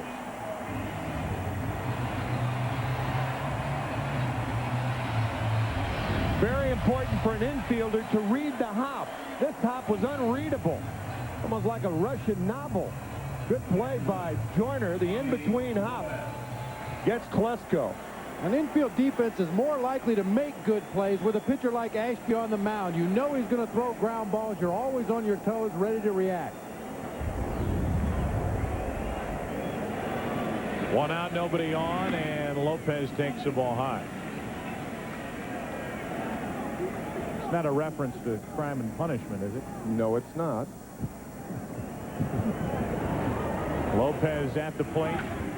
Reaching for it. Gomez to his left. They call him Steady Eddie. 2 gone. War and peace, perhaps. Okay. Hey, watch for the Gillette Mach 3 Strike Zone Challenge prior to Game 4 of the 1998 World Series. You will see one lucky fan get the chance to throw a pitch for $2 million.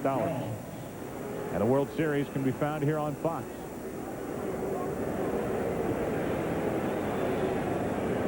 Andrew Jones has walked, singled, and been out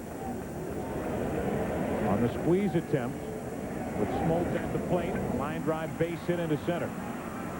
Andrew Jones on base for the 3rd time tonight. And Bob, he didn't wait around very long.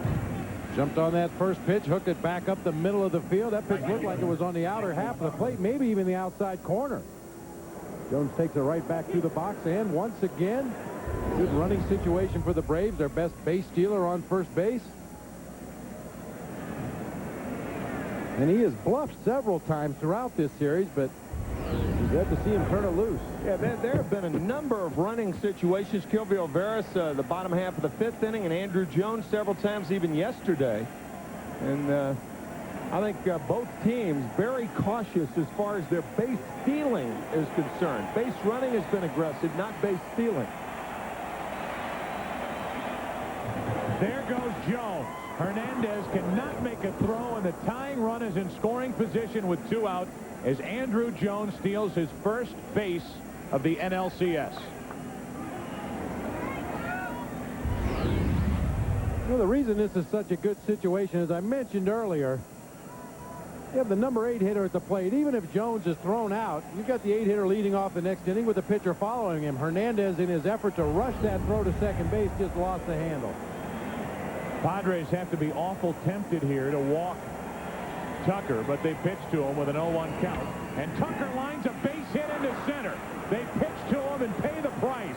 In to score is Andrew Jones, and it's a 2-2 game. With Smoltz on deck and 2 out, they throw a pitch hittable to Michael Tucker, and he ties it, a 2-2 score in the 6th. And the reason that that's such an important point, Smoltz had to hit. There's nobody warming up in the Atlanta Braves bullpen. So with 2 out, that is poor strategy on Bruce Bochy's part. Don't know any other way to say it. So the Atlanta Braves get just what they need. A 2-out single by Jones, the stolen base, the RBI hit by Michael Tucker, who has driven in both runs of this Game 5 for Atlanta, and Smoltz with new life swings and misses. It's not a bad play to send Tucker right here, because if he's thrown out, John Smoltz could pitch the bottom of the 6th and you pinch hit for him in the top of the 7th inning. This is not a normal situation with 2 out and the pitcher up. Strike 2 on Smoltz. Bruce Bochy's reaction to the hit by Michael Tucker, which tied this game. Well, it's always tempting to go after Tucker because he's so much of a free swinger. He struck out 112 times in 414 at-bats during the regular season. Andy Ashby strikes out John Smoltz. And there will be some questions fired and some answers on that dugout for San Diego when the Padres get there. Are you okay? Taxi! Yes, Scott.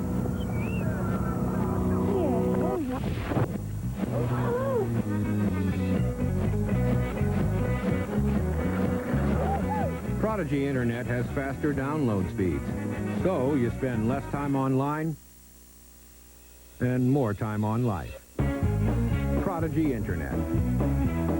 On November 25th, discover the unseen world of A Bug's Life. I'm lost! From the creators of Toy Story. Hey, bartender, Bloody Mary. All positive. Comes an epic of miniature proportions. Who ordered the poo-poo platter?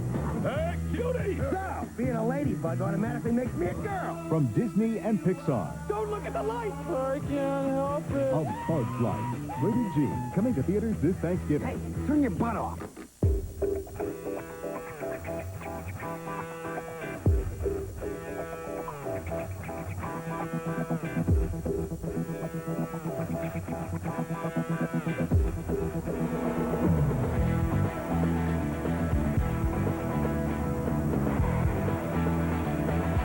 The all-new Mitsubishi Galant. Totally new styling, nicely equipped at $17,990.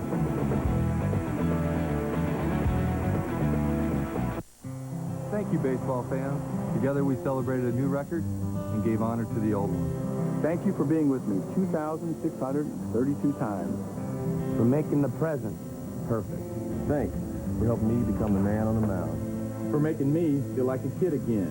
I was honored to share history with you. Thank you, fans. Thank you. Thank you, baseball fans, for the season of our lives. Muchas gracias. The National League Championship Series on Fox is brought to you by Quaker State for protection beyond 3,000 miles under any driving conditions.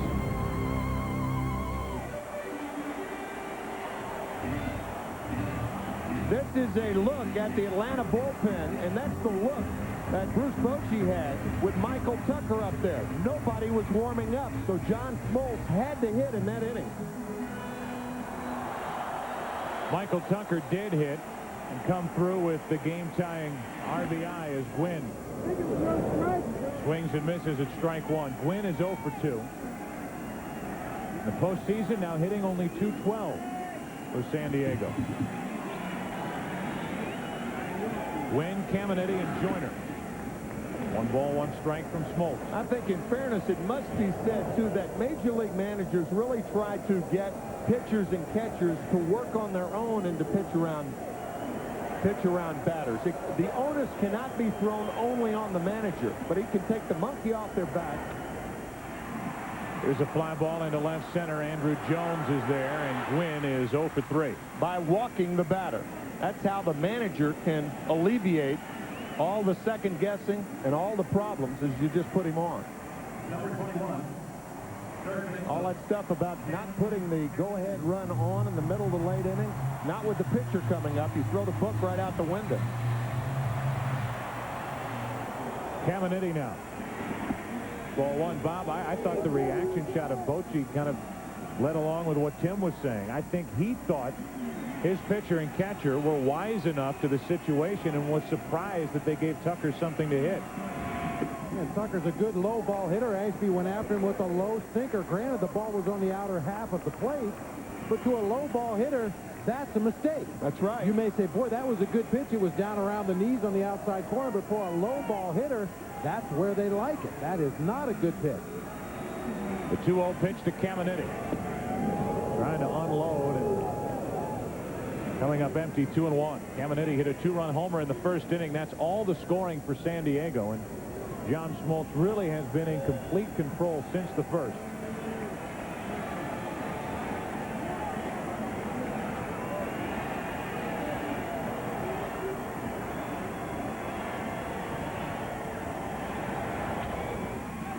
To the shortstop, Guillen. Caminiti retired now, 1 out of 3. Don't forget that the ALCS continues on NBC tomorrow night as the series will shift back to New York, Yankee Stadium. The Indians take on the Yankees Game 6. Coverage begins Tuesday at 8 Eastern. And if the Braves can win here tonight, there would be a Game 6, and he will find it here on Fox, 4 p.m. Eastern. That'll be on Thursday, 4 p.m. Eastern, 1 Pacific on Fox Thursday. Game 6 of this NLCS is Mark Langston cranks it up for San Diego in their bullpen.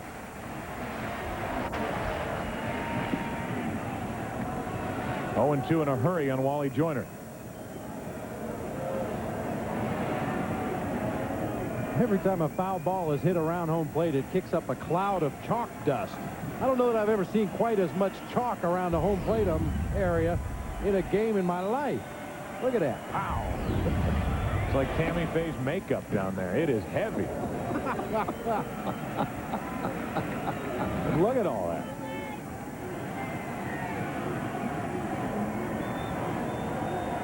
Two out, nobody on, a ball and 2 strikes. Joyner. 2-2.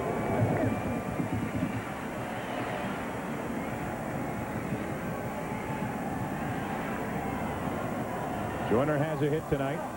Andy Ashby, I am sure, still thinking about pitching to Tucker. 2 balls, 2 strikes on Joyner.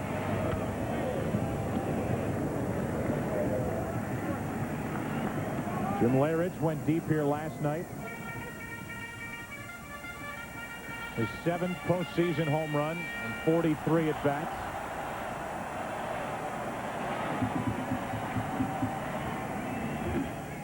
That just missed. Full count on Joyner.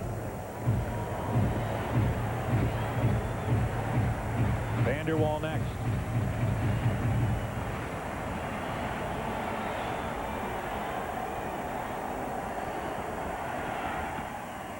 To the left side for Chipper Jones. The bare hand. Why'd you do that, Chipper? With Wally Joyner running, I'm not sure he had to try that. And Joyner is on to keep this 6th inning alive for San Diego, and they ruled it a base hit. It would have been close, even with Joyner running, but I think the chances are much, much better to go with the glove hand and transfer instead of trying to barehand it. Well, compounded with the fact that he gets himself an in-between hop to try to barehand. He's both initially very upset, tries to regroup. One thing a pitcher never wants to do is show up any of your fielders behind you. I think John's just pulling for Chipper right there. At least that's the reaction I read. Sometimes you can just get so caught up in the game that it can be viewed by a player that you're showing him up, but you're not trying that at all. Now Vanderwall after the 2-out infield single by Wally Joyner. The numbers for Smoltz since that 2-run first inning. 2 of those 3 hits have been infield hits. Strike 1 on Vanderwall. 95 miles per hour from Smoltz. There's a reason why. The Atlanta Braves are 4-1 in the 5 starts that John Smoltz has made in a deciding game or an elimination game for the Atlanta Braves. And he's been on the mound in postseason. And again, the only loss, Game 7 of the '91 World Series to Minnesota. And John gave up no runs in that game. 1 on, 2 out. Vanderwall takes a strike, and it's 0-2. I think Andres Galarraga should be behind Joyner right now. We mentioned that he is not a fast runner. And if Vanderwall scoots one down the right field line, it could go all the way to the wall. And with 2 outs, you may see a scoring attempt. Too big a hole on the right side. Vanderwall into left field. Well hit. Presto, back, down. 4-2, San Diego.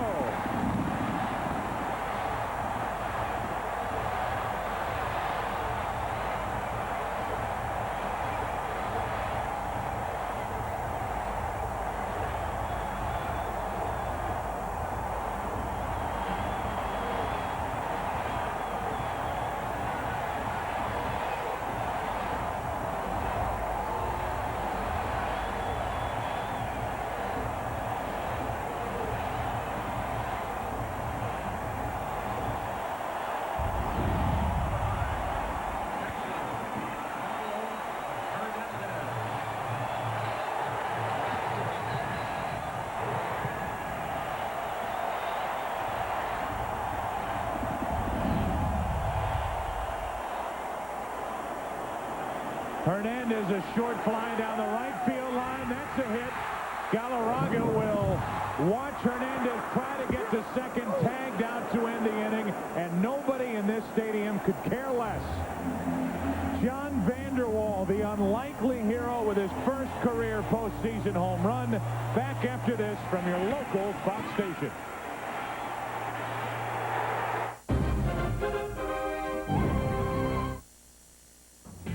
Burn in hell for all eternity? Been there, done that. Peter Horton, Brimstone, premiering Friday, October 23rd on Fox. Fox 49 presents an alternative to Bill Clinton, an alternative to Kenneth Starr, an alternative to Monica Lewinsky, and everybody else you're sick and tired of hearing about. Fox 49's Alternative Block. Scandal-free TV. Weeknights from 5 to 8 on Fox 49.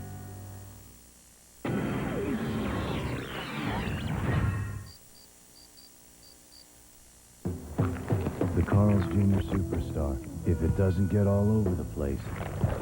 Where's that? I don't know. It doesn't belong in your face.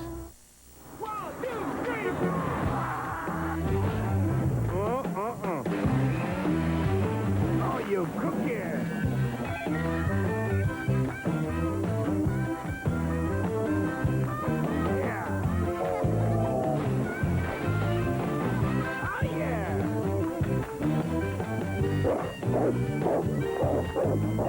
More brands, more parts. Shocks, the place to start for parts. West Side Light Rail opens, and 160,000 people get on board. It's on time, on budget, and only 1/3 the cost of a new freeway. And light rail will continue to help reduce traffic and pollution. So the time has come to reapprove South-North Light Rail, to create a regional transportation system that will enhance the quality of life we know. Less traffic, cleaner air.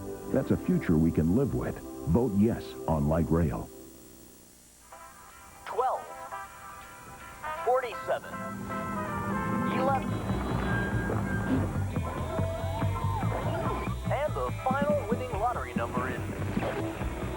New all-white meat chicken.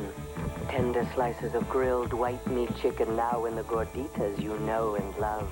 Resistance is futile. Give in to white meat chicken gorditas. Welcome to the Chicken Channel. Usually every postseason you come up with one unlikely hero. Right now for San Diego, it's got to be John Vanderwall with his throw to the plate in Game 3 here in San Diego to cut down Walt Weiss. First time he'd thrown a man out at the plate since 1992.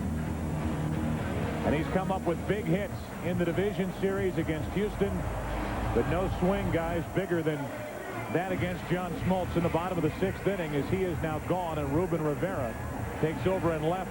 Langston is now pitching and batting in Vanderwall's spot. Rivera will bat ninth. Bruce Bochy is prepared to go either way in this inning. There is Kevin Brown loosening up. Boy, is that odd. I wonder if he would go to Kevin Brown if Bobby Cox makes a move to a right-handed pitcher. Talk about shocking. Even though Brown did tell me before the game tonight that he threw last night after the game and he intended on throwing again tonight. So that could be just throwing between starts since he is scheduled to pitch on Wednesday if Atlanta wins tonight. That's a heck of a bluff, though. It sure is. He's going after it hard.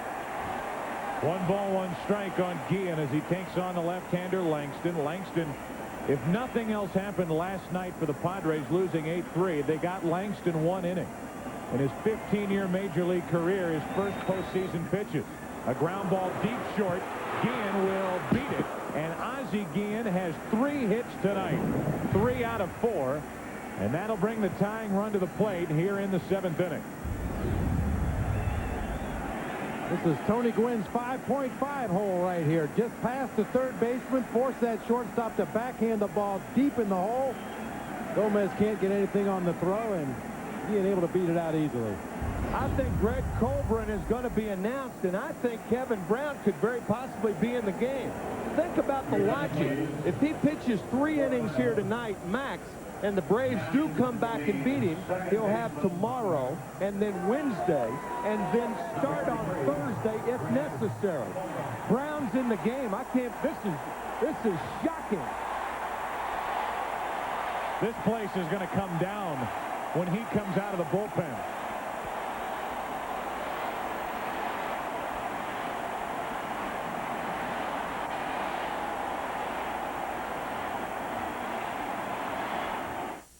These jeans have been constructed out of cotton that was purposely mistreated to make it hard. We've rolled it between slabs of pig iron to make it rough and unyielding to the touch. We dyed it dark as anything made out of dirt can be dyed. All with utter disregard for your dainty, petal-soft skin. Levi's hard jeans. You're welcome.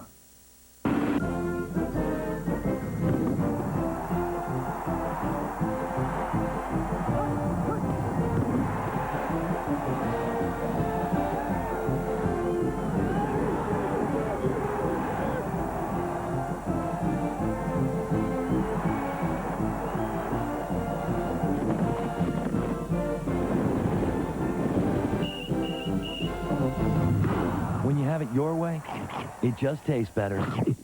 Make great things happen with great white paper. It's a great day for feeling your pride, and it's a great day for smiling inside. Yes, it's a great day, so throw your arms up wide. A great day for using great white. Oh, it's a great day for making your mark, and it's a great day for working till dark. It's a great day for getting the spark. Yes, it's a great day for using great white. Great white. make great things happen. Well, Gary, what Nintendo sports game would you like to play today? There's Kobe Bryant and NBA wiping the floor with Gary courtside. Major League Gary bashing with Ken Griffey Jr. NHL Gary's going down on ice. WWF Gary in the turnbuckle war zone. What? Nintendo Sports. What friends are for. What? Hank's secret is out. You were born with a narrow urethra. And it can only mean one thing. Was I adopted? An all-new King of the Hill. Tomorrow at 8, 7 Central on Fox. Kevin Brown is the third pitcher of the night for the San Diego Padres. They lead 4-2 in the 7th inning. They lead 3 games to 1 in this NLCS, and Colburn takes a fastball up for ball 1. 97 miles per hour from Kevin Brown. Colburn hitting for Lockhart. Bob, you said in the opening that Kevin Brown was lurking. You didn't realize he was lurking this close. I sure didn't. Well, we anticipated Game 6, but here he is. 1 on, nobody out. Colburn, strike 1. You talk about a move that makes sense.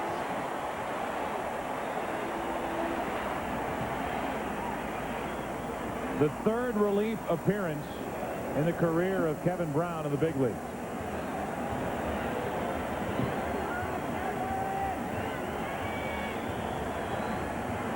One ball, one strike. Strike 2. Like reading the end of a Patricia Cornwell novel. You think, why didn't I think of that before? This makes all the sense in the world. Absolutely. If he does it tonight, he starts against the Yankees of Cleveland on Saturday. If he doesn't do it tonight, he starts for the Padres in Game 7 on Thursday.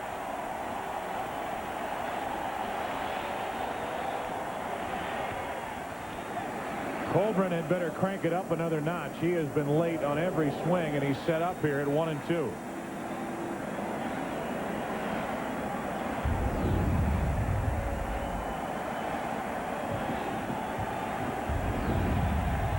A defensive swing from Colburn now. Again, the 1-2.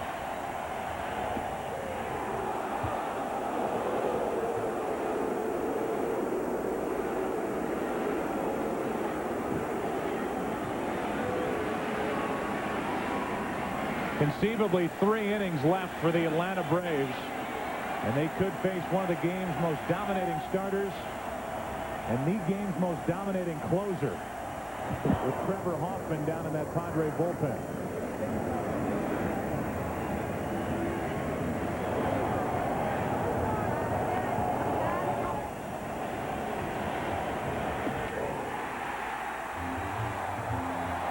Frank Colburn just snapped his bat as he missed it for strike 3 and out number 1. That bat probably had a hairline fracture from that foul ball that Colburn hit. Right there. Did not make contact, and the bat came unglued. Had to have a hairline fracture.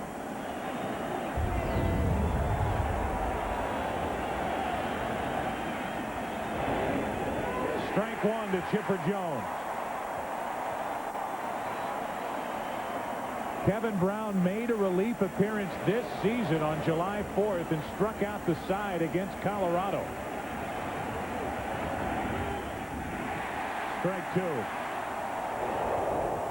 I'll tell you, he warmed up like a reliever, too. He got up, he started cranking in a hurry, and the next thing he knew, he was into the ballgame. Generally, a starter that's called upon to pitch out of the bullpen takes a long time to get loose, like they do before a start.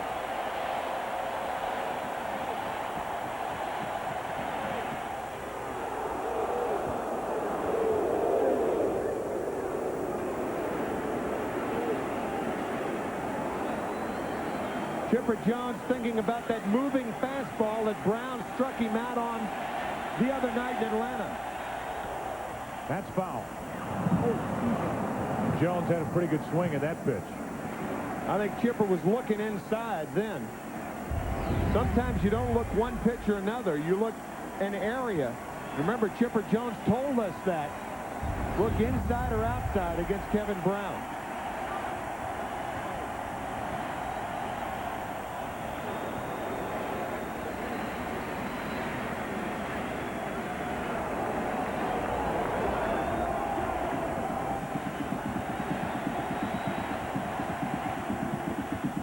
Two balls, two strikes. A heck of a matchup here with Chipper Jones, and a good one next with Galarraga. Tying run at the plate here in the 7th inning of Game 5 with the Braves trailing 3-1.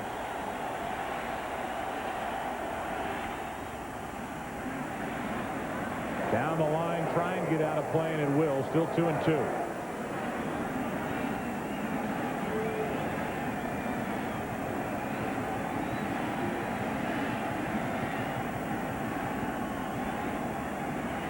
Safe to say, with Kevin Brown's appearance out of the bullpen, the Padres want no part of going back to Atlanta.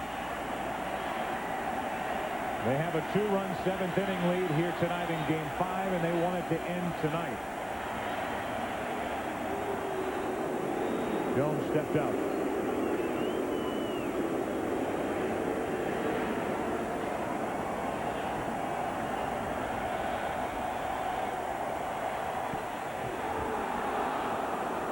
Full count.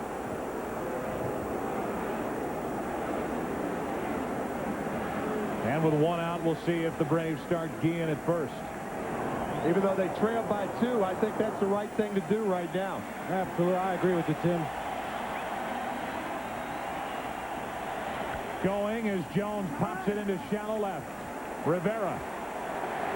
2 out in the 7th.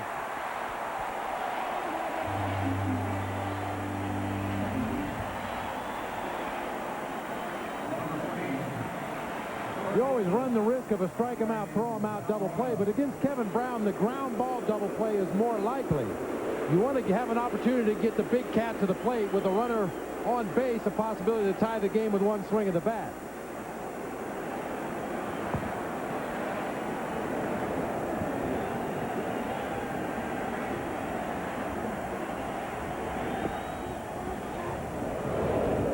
Wouldn't chase the slider for ball 1.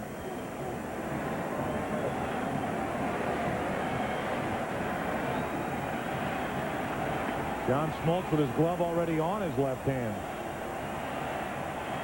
Seated in the Atlanta dugout as Galarraga takes ball 2.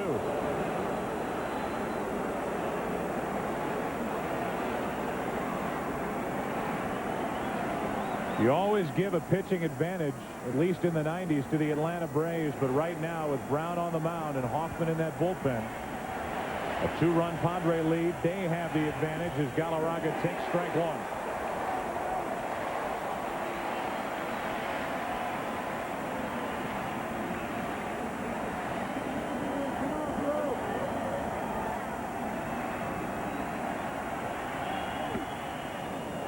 Three balls and a strike with Klesko on deck.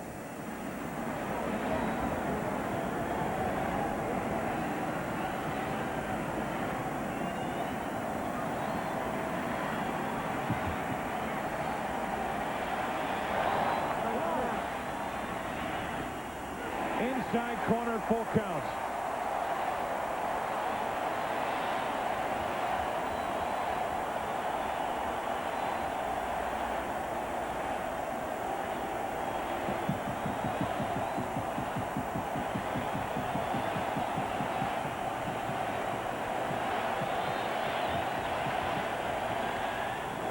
We'll do it again. Guillen running with this 3-2 pitch.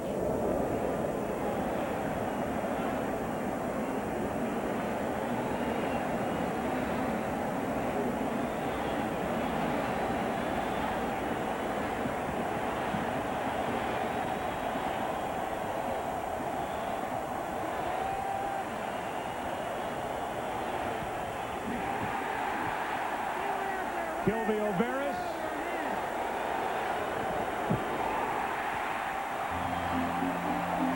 The fans here got a head start on the 7th inning stretch.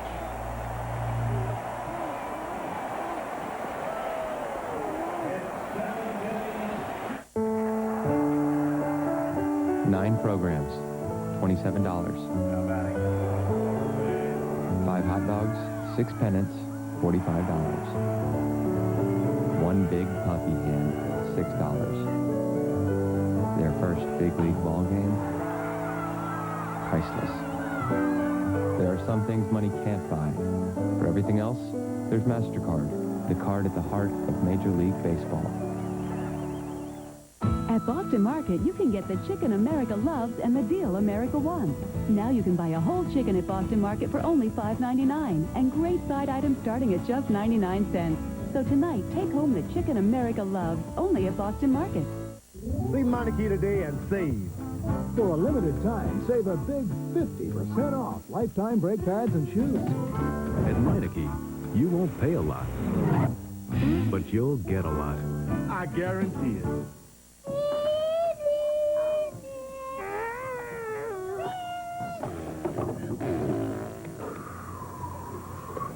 Can you guess whose parents drive a Nissan Altima?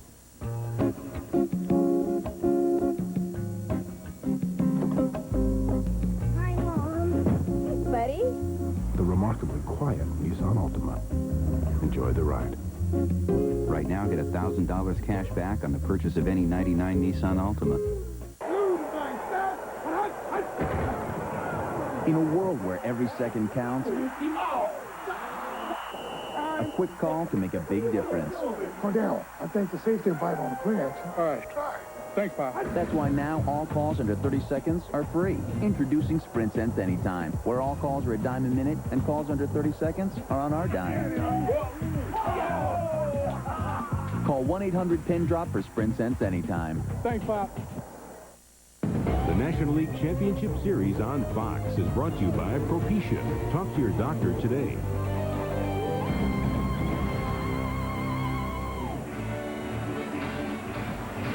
This place is shaking down below in San Diego. Tony Graffinino takes over at second. The Padres lead 4-2. John Smoltz back to the hill. Bottom of the 7th inning, and Gomez takes a strike. One of the subplots running through this postseason and really this season for San Diego, as Gomez leads it off with Rivera and Veras to follow. Gomez rockets a base hit to the left side. Only his 3rd hit of this series.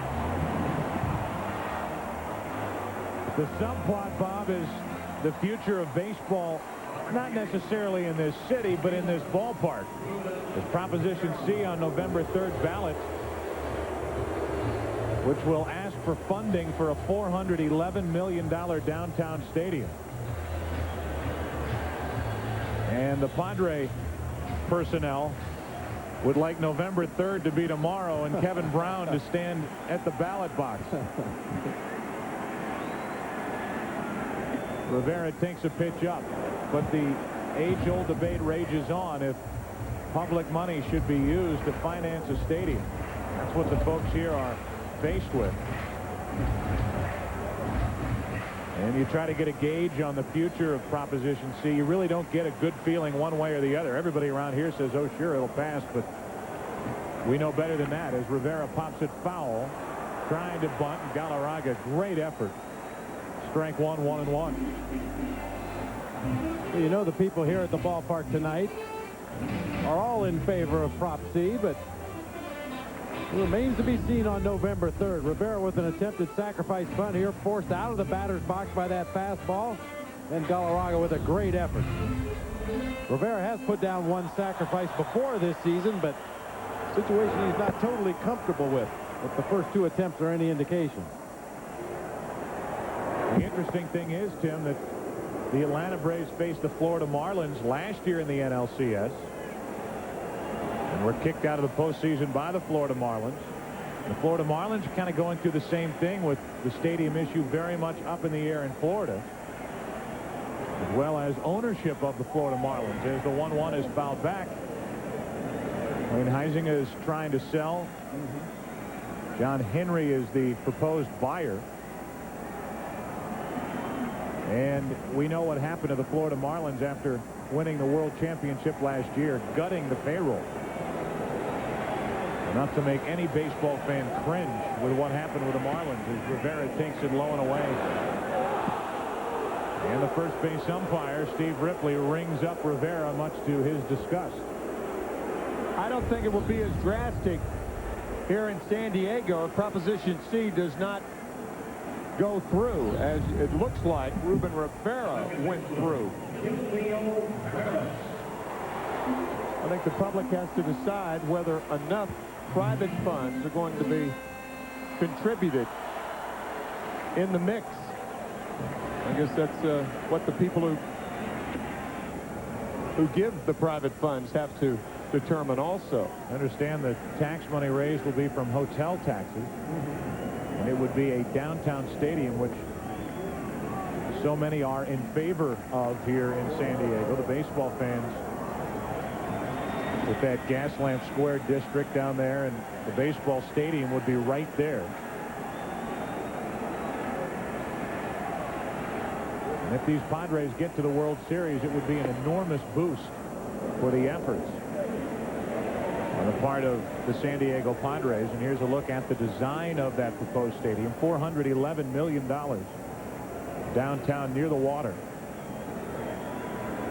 And if you think that it may have the comfortable feel of Camden Yards, well, you're right, because Larry Lucchino, the president CEO, was the gentleman who helped put that Camden Yards project together for Peter Angelos and the limited partners.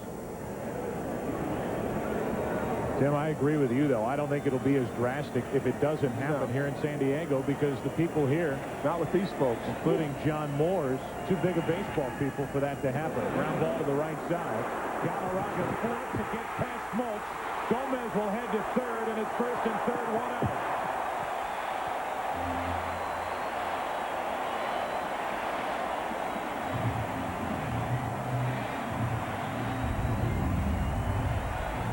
Boy, a very tough play for Andres Galarraga. Fields the ball with the glove, tries to lead John Smoltz, but throws it behind him. Smoltz tries to turn around and make the catch and find the bag at the same time. Almost an impossible play to complete. Barris is given credit for an infield single. But it's got to be an error also on Chris Gomez going from second to third. It is, yeah. And it is charged to Andres Galarraga. An LCS record. 4 errors in this 1998 NLCS, and Galarraga does get the error on the heels of the hit. Of course, it's different down on the field, but it did look like that Andres had time to get it to his bare hand and lead John a little bit more. Down there, it's a lot different. Finley now takes the ball low. So even with John Rocker loosening in the Atlanta bullpen, Bobby Cox sticks with John Smoltz here to take on the left-handed Steve Finley. Rocker is obviously ready. He's been warming for a while. But Bobby Cox will stick with the experience of John Smoltz. First and third, one out. 1 ball, 1 strike on Finley. You saw the graphic briefly. 7 errors in this NLCS for the Atlanta Braves. And Galarraga, the first baseman, has 4 of them. Smoltz has 1 of them. Lopez and Klesko the other 2.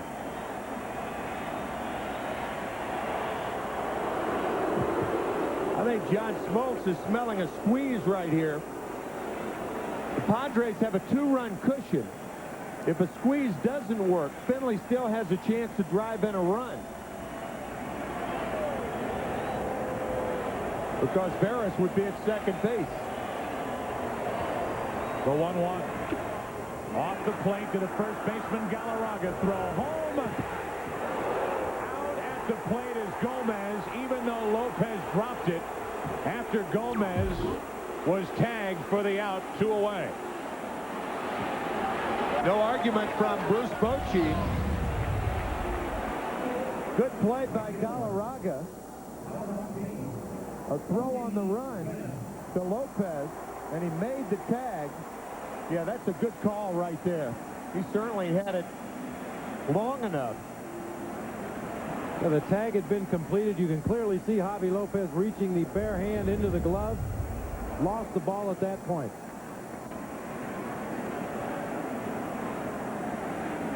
Bobby Cox at least out to talk to John Smoltz.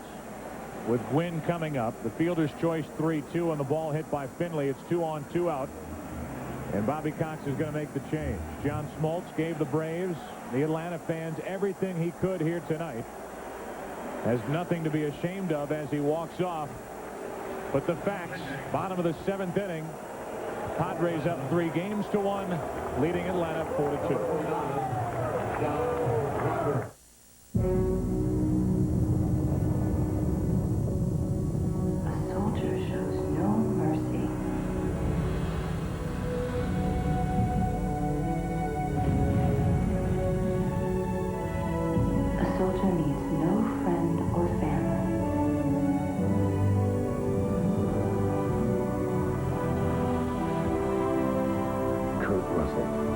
Soldier, rated R. Starts Friday, October 23rd. Citizens, I regret to inform you that despite our noble efforts, stores throughout the entire nation continue to distribute Reebok DMX. This moving air system adapts to your stride, enhancing individuality and personal comfort. To stand in them is to stand against conformity.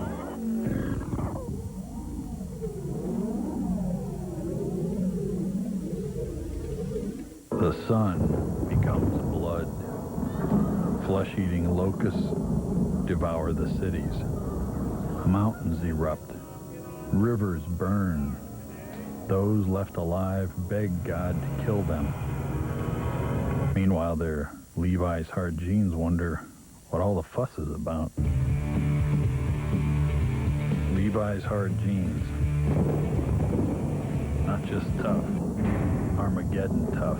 A record that stood for 37 years. A chase that captivated our nation. Mark McGwire, Sammy Sosa, announcing Race for the Record, the official home video from Major League Baseball. Call 1-800-537-7070 to relive the drama, the emotion, the celebration of this historic event. Call 1-800-537-7070 to order this special collector's video. Only $19.95 plus shipping and handling. Own a piece of baseball history. This has been a message from Major League Baseball. A 96-pitch night for John Smoltz, who leaves here in the 7th inning. He allowed 2 two-run homers. One to Caminetti in the 1st, and one with 2 out to John Vanderwall in the 6th.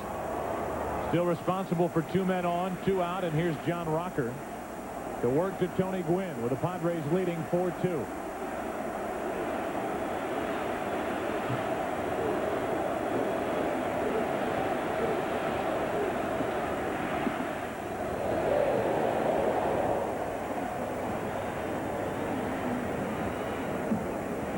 With anybody worried about the inexperience of John Rocker coming into the postseason, part of that young bullpen, they shouldn't have worried. This is his 7th game and unscored upon.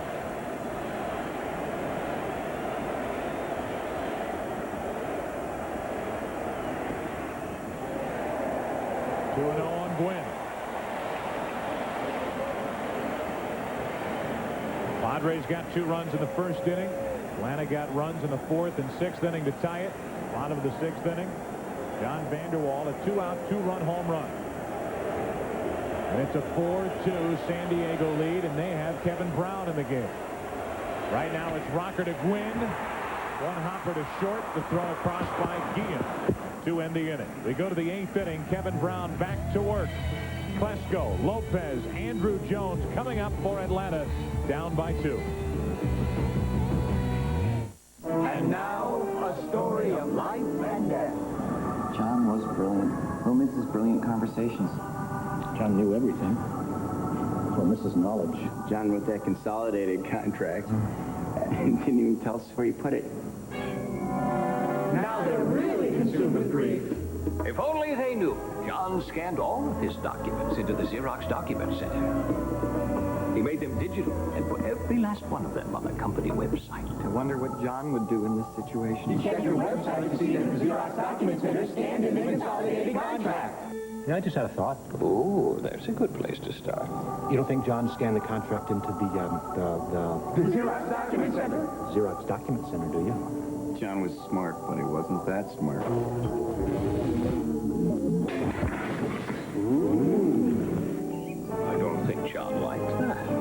conversation going. Share the knowledge. The Digital Document Company, Xerox. In conclusion, Mr. McKean, we would appreciate it if you would finally sign the Declaration of Independence as we sent it to you in 1776. Thomas Jefferson, 1779. Many things you know about famous dates are wrong. Like having to wait until January to see the new 99 Mercedes. In fact, you can see them now at your authorized Mercedes-Benz dealer. As for McKean, he finally signed in 1781. The Genes wander aimlessly onto stage. The evil cannon is raised. Aim is taken. The blow delivered. The steel winces. Levi's hard jeans. Life is hard. Hank's secret is out. You were born with a narrow urethra. And it can only mean one thing. Was I adopted? An all-new King of the Hill. Tomorrow at 8, 7 Central on Fox. Ally McBeal congratulates Major League Baseball. Thanks for an unforgettable season. Kevin Brown entered last inning, faced 3, retired all 3. Here's how he did it. Colburn struck out. Jones popped up. Galarraga popped up. And now Klesko Lopez and Andrew Jones against Kevin Brown, 8th inning and strike 1. Splitter on the first pitch. That's not fair.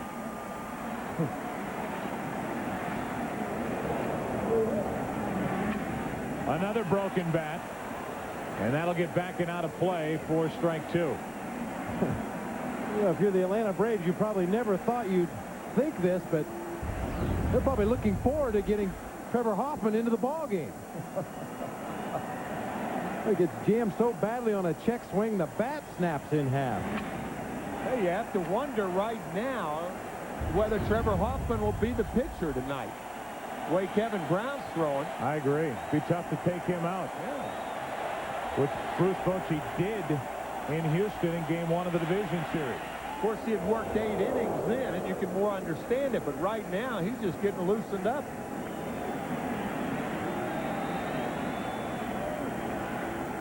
One and 2 on Klesko leading off the 8th. 2-2.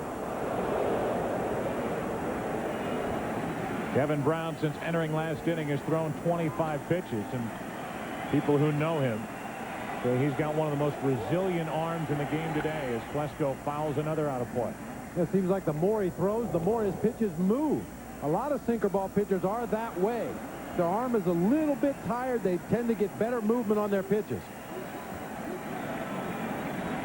Kevin Brown with the ideal baseball muscles, the long muscles that supply supple strength.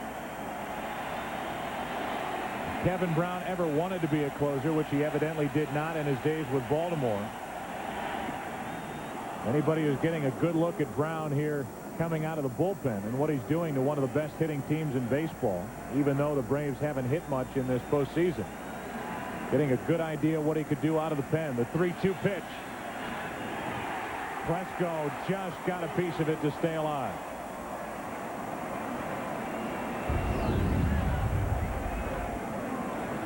Rushing that fastball up there, 96, 97, 98 miles an hour. Klesko, a very good fastball hitter, can't get around on it.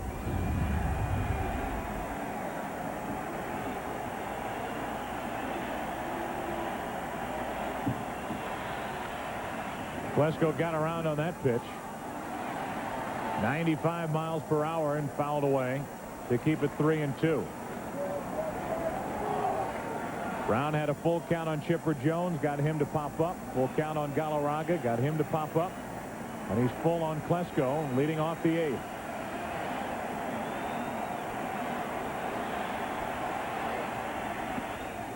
A leadoff walk, and the Braves have a life here in the 8th inning.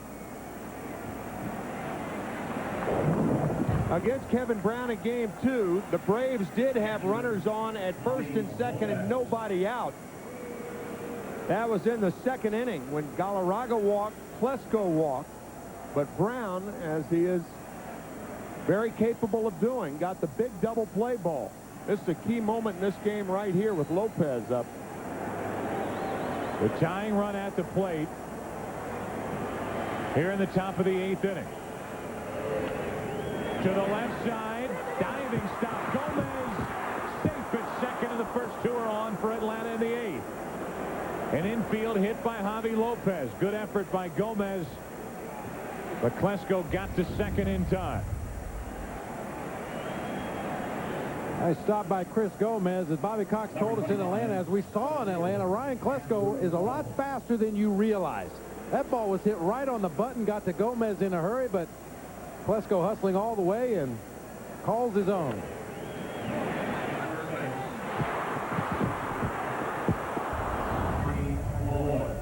So Klesko, the lead runner, looks a little banged up as he takes his lead out at second base. Marty Malloy comes off the bench to run. He's the tying run at first, running for Lopez. And with the tying runs on, here is Andrew Jones. And there's ball one from Kevin Brown. I think Andrew Jones just saw how Kevin Brown's going to try to get him out. And that's inside with that moving fastball biting in on the hands.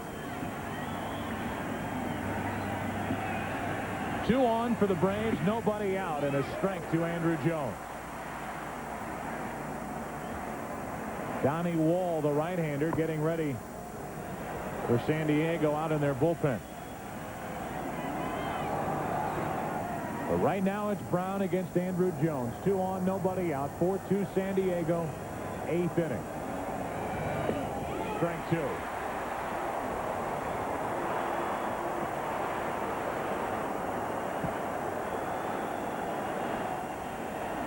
Brown has Jones in that rocking chair right now. Sinker in, slider away, sinker in. Maybe a slider away again right here on the 2-strike count.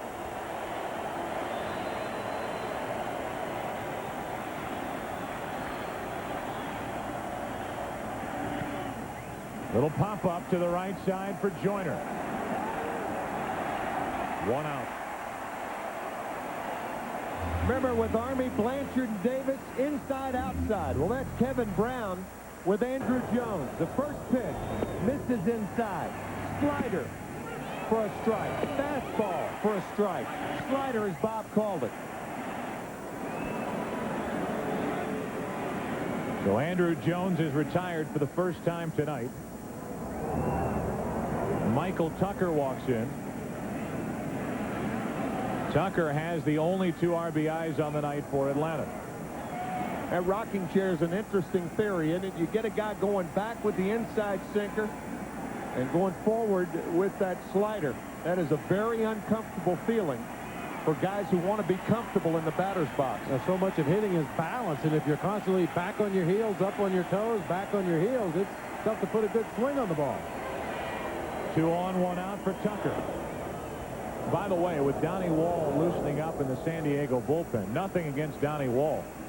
But if Bruce Bochy decided to lift Brown in favor of Wall, he could get some volunteers from the Atlanta dugout to help carry Wall into the game. That's why Trevor Hoffman is just up in the Padre bullpen. 2 balls, no strikes on Michael Tucker.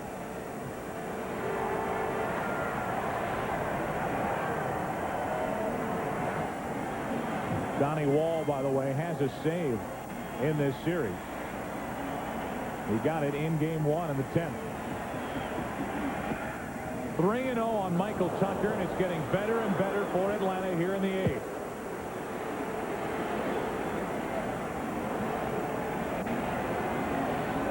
A leadoff walk, an infield single by Lopez, then Jones fouled out. Now Tucker on 3-0. 3-1. Dangerous pitch right here. Michael Tucker with 13 home runs on the season. Brown has to throw a strike. His strength is down, and so's Tucker's.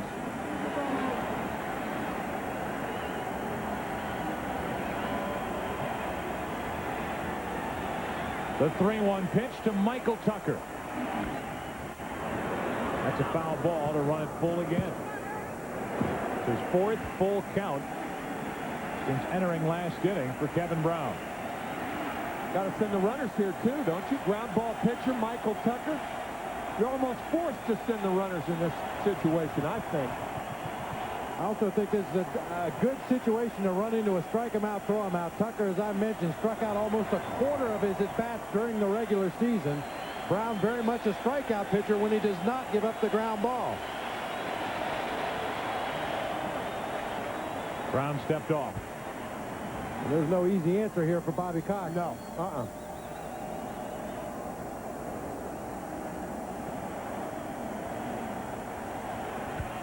Driven into deep right field. At the track, at the wall, a three-run home run, Michael Tucker. And the Atlanta Braves take a 5-4 eighth-inning lead.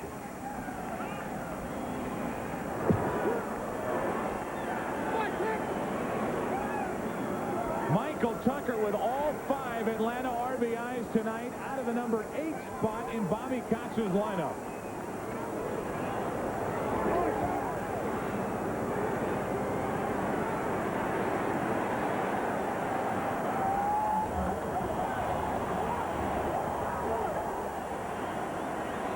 John Rucker is the scheduled hitter. Walt Weiss was on deck. Now Bobby Cox may go to Rucker. Shell-shocked is not the word for San Diego right now. Well, if we call John Vanderwall an unlikely hero for San Diego, Michael Tucker has trumped that with this. Low fastball.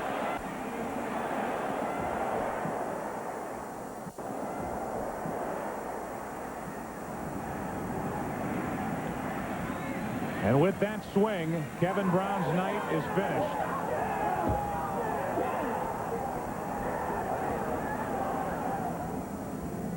That Atlanta Braves dugout bench, the only group making noise when that ball left this park. Brown is finished. In comes Wall.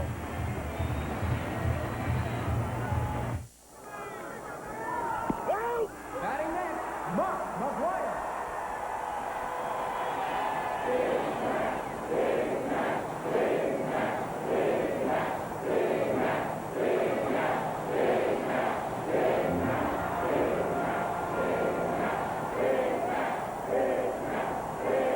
Somebody say Midano?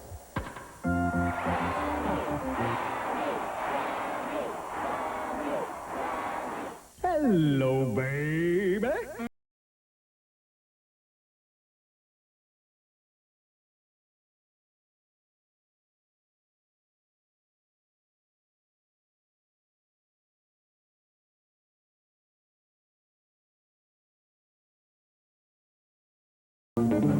What's that, baby? But, oh, baby, that's the one I like.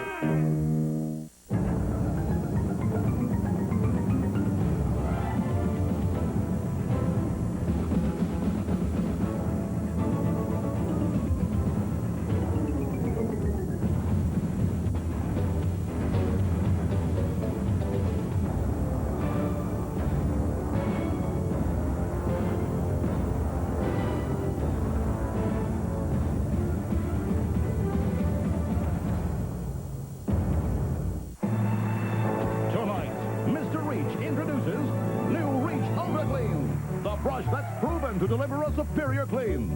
First, experience the bi-level bristles as they attack plaque between teeth. Then watch as the unique side bristles tackle gum line plaque. And be amazed as the extended tip cleans behind back teeth better than the leading brush. Yes, it's clinically proven superior. It's gonna be big.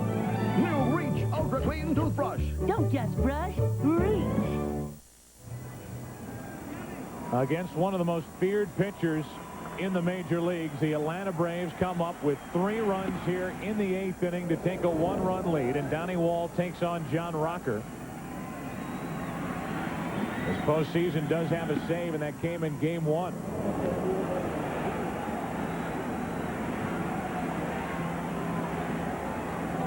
One out, nobody on, and Rocker, pretty good swing for his first at bat. 2 balls and a strike. Kevin Brown gave up only 8 home runs in 257 innings pitched during the regular season, but Tim, you called it strength against strength. A low ball pitcher against a low ball hitter. Tucker comes out on top this time. If this place is shell shocked, that was a shell that shocked it. Wow. Now the 3-1 is low, and Donnie Wall comes out of the San Diego bullpen. And some in this crowd boo for the first time in this series as Rocker draws a 1-out walk. John Sherholtz, the executive vice president and general manager of the Atlanta Braves, had to be relieved when that ball left this park. Here's his reaction as Michael Tucker, his number 8 hitter, is driven in 5 runs tonight.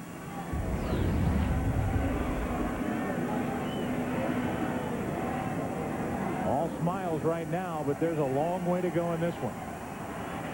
Top of the 8th inning, 5-4 Atlanta. Trying desperately to get this series back to Georgia. Guillen has 3 hits tonight. And Bruce Bochy making sure after the home run that he got Kevin Brown out of the game, because if this series goes 7 games, Brown will be the starter Thursday night. And we told you earlier that Greg Maddux could pitch an inning tonight. He may pitch more than 1 inning. Guillen fouls it away. He's in the hole 0-2. Might be Brown against Maddux in Game 7 if it goes that far. Amazing.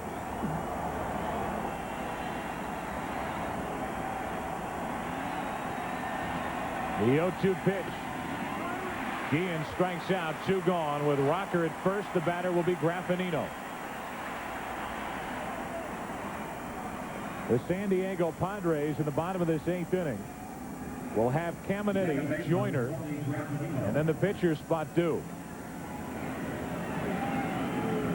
And if you're thinking along with Bobby Cox, what he'll probably have John Rocker do is pitch to Caminetti, make Bochy make a move with Wally Joyner. If he doesn't, he leaves Rocker in the game. But if he makes the move, then he brings in Greg Maddux. But Bobby was adamant tonight, saying that he wanted to bring in Greg Maddux to start the inning. We'll see how Bobby's going to go. If he's going to do that, he'd never had Rocker hit, though. 0-2 in a hurry on Graffinino. With a runner at first, Rocker, and 2 out.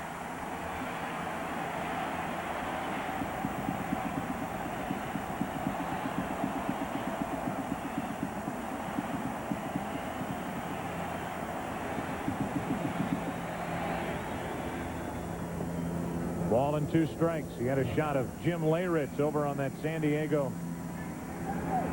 dugout bench. Leyritz homered here last night. Randy Myers, who did not pitch well last night, getting loose for San Diego.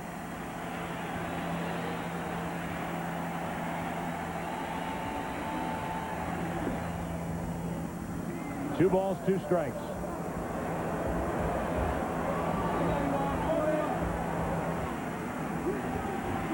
So Donnie Wall came out of the bullpen and walked the pitcher Rocker. Struck out Guillen. And Graffinino drives the gap in left center field. This ball will go to the wall, and Rocker heads to third. They bring him around. A play at the plate coming. Throw by Gomez. Safe. And the Braves take a 6-4 8th inning lead.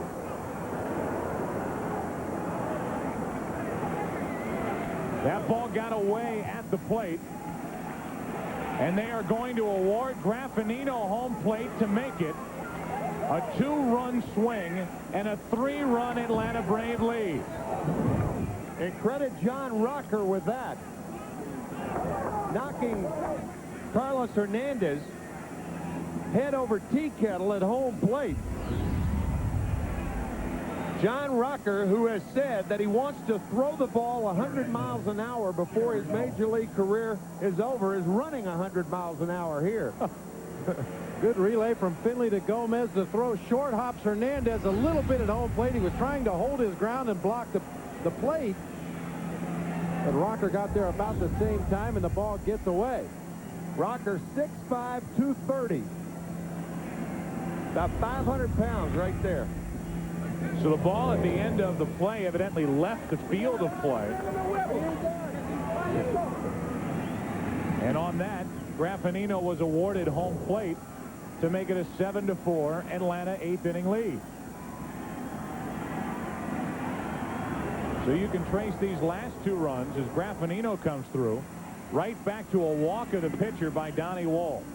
He came in, walked Rocker, struck out Guillen, and here's Rocker picking him up and laying him down, scoring all the way from first. Now Chipper Jones draws a 2-out walk, and the bullpen has collapsed. Donnie Wall has not fared well. And what was the strength of the San Diego Padres, strength that we talked about coming in, the bullpen has failed them miserably here in the 8th inning of Game 5. The one reason Bobby Cox was telling us before the game that he took Rocker out of the game yesterday was because John's back has a tendency to stiffen up, and that appeared, man with a bad lower back firing into Carlos Hernandez. That could be one of the problems, and that is not good news for the Braves. So Atlanta leads 7-4, a 5-run 8th inning. Last night it was a 6-run 7th inning that did in San Diego. Strike 2 on Galarraga.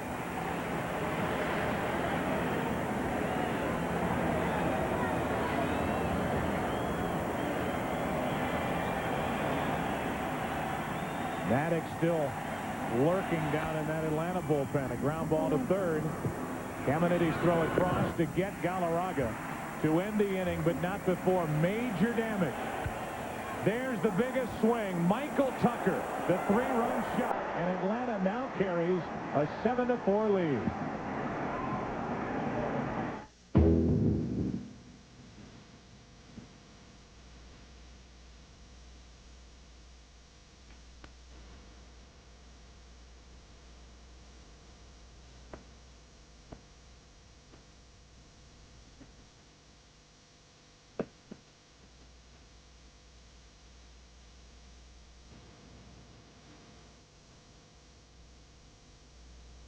Aflac, insuring over 40 million people worldwide. America Online introduces new version 4.0. It can't get any easier. Instant messages. We've spent over $1 billion to create a high-speed network, and with 56K, connections are faster than ever. Everyone I know is on it. America Online, so easy to use, no wonder it's #1. Sign up today.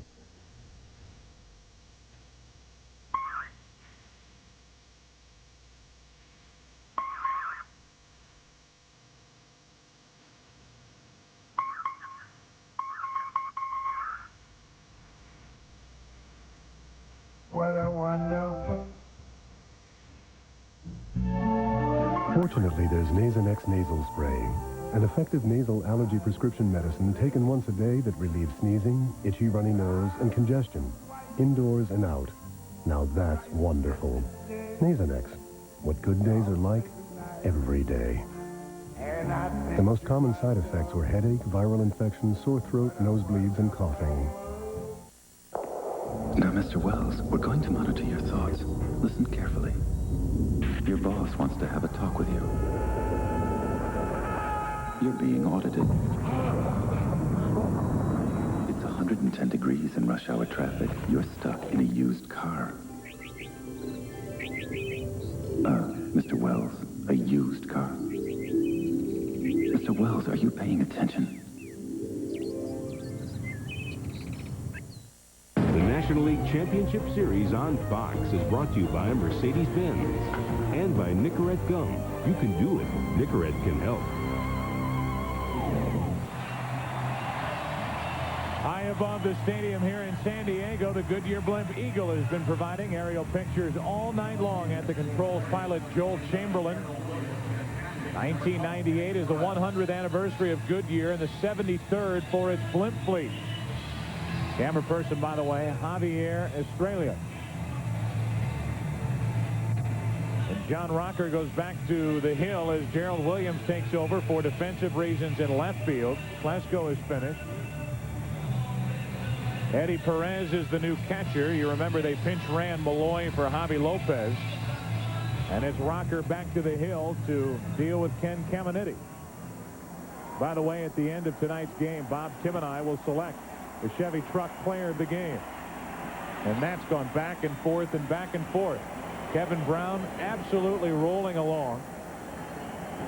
Not very many good swings against him, but a leadoff walk started it, as we talked about the other night.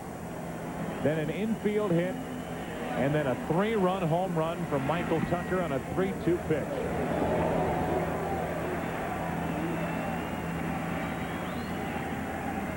Caminiti, Joyner in the pitcher spot 2.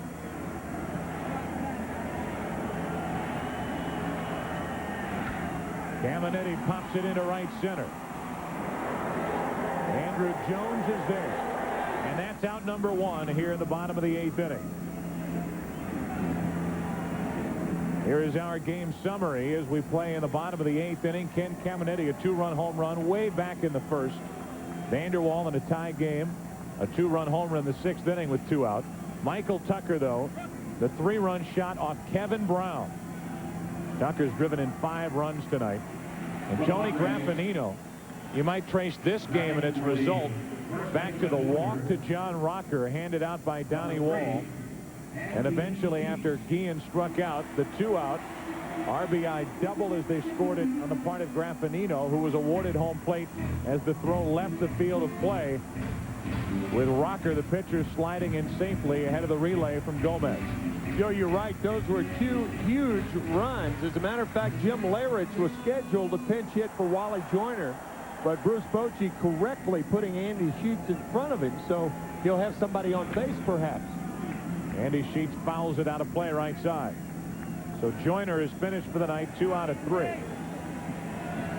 The San Diego Padres, while it looked like they might end the 1998 NLCS here tonight, are faced with the prospects of having to go back to Atlanta if they can't rally here. Down to their final 5 outs. And remember, no team up 3 games to none. And this is the 22nd time in postseason play that this has happened. The opposition has never taken that team into Game 6. Forget coming back and winning it. Right. There's never been a Game 6. Low to Sheets, a ball and 2 strikes.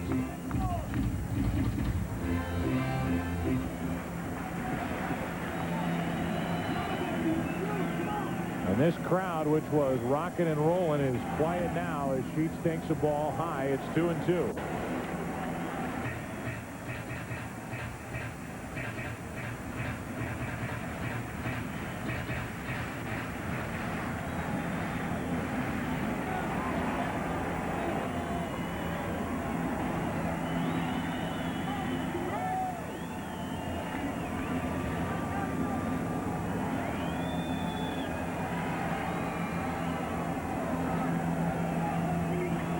Andy Sheets at the plate with 1 out, nobody on. Hard hit, but right at Guillen. He's had a big night. 2 gone. Let's go down to Chip Carey. Chip.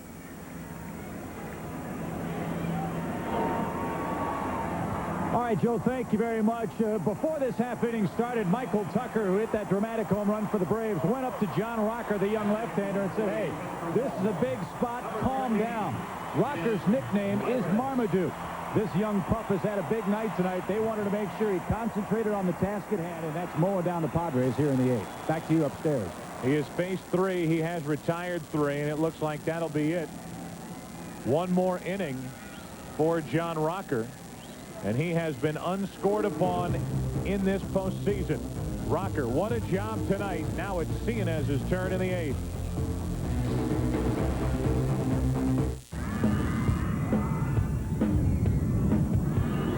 Introducing the all-new Grand Am GT. Its solid form design provides a stronger body structure, so you can have the ride of your life with fewer vibrations. Excitement, well built. The all-new Grand Am GT by Pontiac.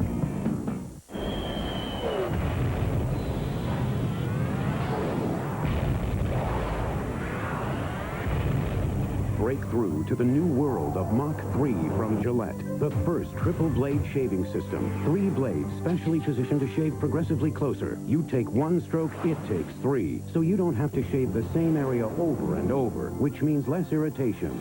3 blades, fewer strokes, less irritation. Mach 3 from Gillette. It became the ultimate thrill ride. Now, one of the biggest movies. Go as fast as you can. Just got bigger. Steven Spielberg's The Lost World.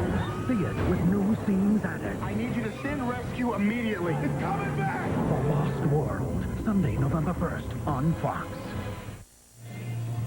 Rudy Cienez will be the pitcher with that nasty slider of his. You can see that he's worked 3 2/3 innings, his 5th postseason start. And we will have to wait until Wednesday to ask Bobby Cox. I'm sure somebody will ask him after the game tonight if he would have brought Greg Maddux into the game if the Braves didn't tack on those other 2 runs, Rocker and Graffinino. That'll be interesting to see. Maddux is still up in the bullpen mound down the right field line. He's loose and ready to go. Rocker and Cienez form one heck of a 2-headed monster. The righty, the lefty, they both throw very hard. They've done a nice job setting up Leitenberg this year as the closer for the Braves. Usually when you see one, you see the other soon after. Greg Maddux has never had a major league save. Never. But he might get one tonight.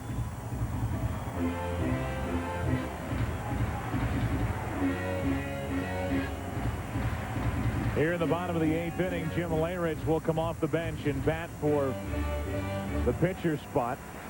That means San Diego will need a new hurler. It looks like Boehringer.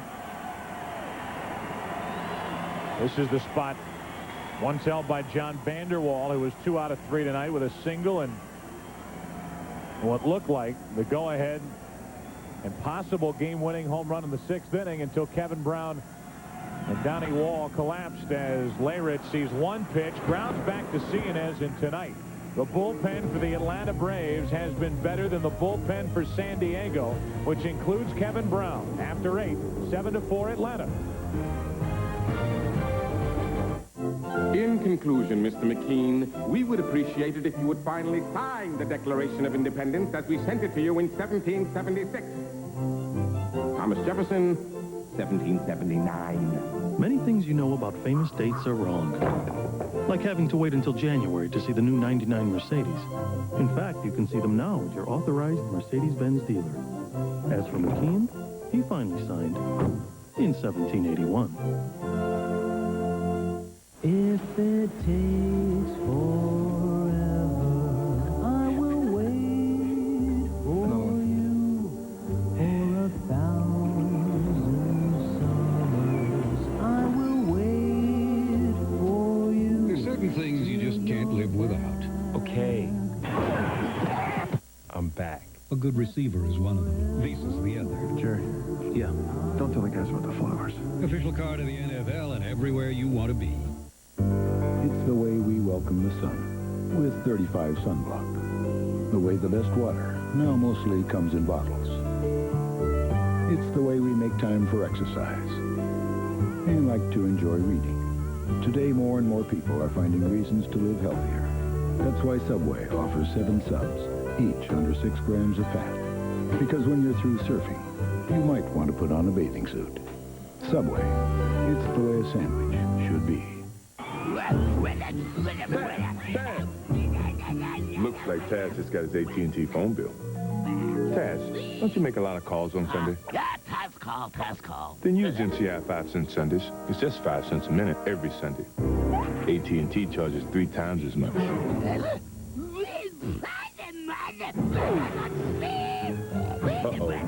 Taz, let's call 1-800-SUNDAY. Become an MCI customer. Yeah. Imagine making a deal with the devil to get to heaven. It's burning in hell. Peter Horton in Brimstone, premiering Friday, October 23rd on Fox. We move to the 9th inning of Game 5. San Diego leading this series 3-1. We are 1 inning away, if it stays as is, from moving this series back to the Atlanta, Georgia site of Turner Field as Brian Bollringer takes over. The fifth pitcher of the night for San Diego, and a fly ball into shallow center. Finley off the bat of Gerald Williams, 1 out.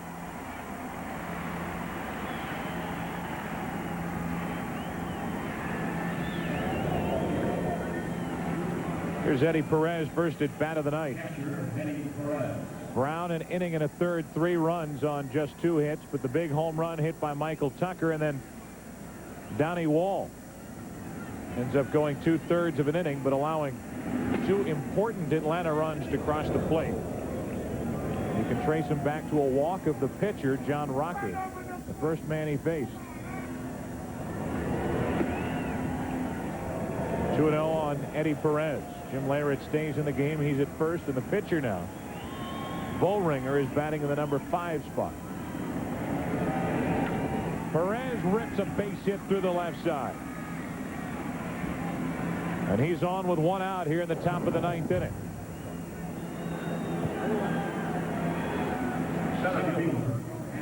Well, if the Braves win here tonight, then Wednesday it's Game 6 of the NLCS.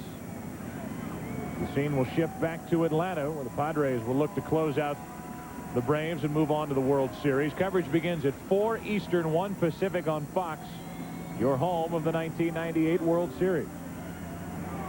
Here's Andrew Jones. We talked about it in yesterday's game. I think you're going to see a different Atlanta crowd when and if the Braves return to Turner Field. Number one, I think you're going to find a packed house. So many empty seats for games 1 and 2. And I think they're going to be much more vocal than they were in games 1 and 2. A message was sent out loud and clear by the fans here in San Diego. That's right. And I would agree that they will answer. 1 on, 1 out. Strike 2 on Andrew Jones. He was walked, singled twice, and fouled out.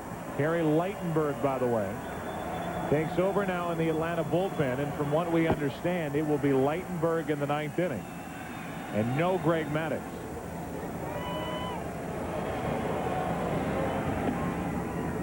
One ball, 2 strikes. And Lightenberg will be going after the bottom of the Padres orders. Carlos Hernandez, the scheduled leadoff hitter. Chris Gomez, the shortstop. Ruben Rivera, the left fielder. But keep in mind, Greg Vaughn is on that Padres bench. We have not seen him since the 5th inning of Game 1.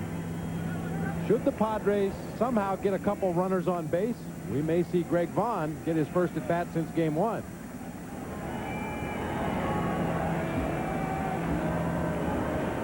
Vaughn with a strained left quadriceps muscle. Watching as Bollringer brings it on 1 and 2 to Jones. Off balance and a little pop-up to Caminiti. Foul and 2 out.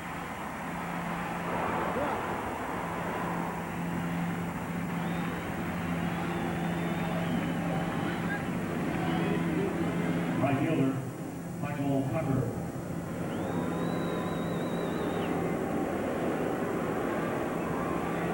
Now Michael Tucker, who draws the reaction you would expect. Here comes Bruce Bochy out of the dugout.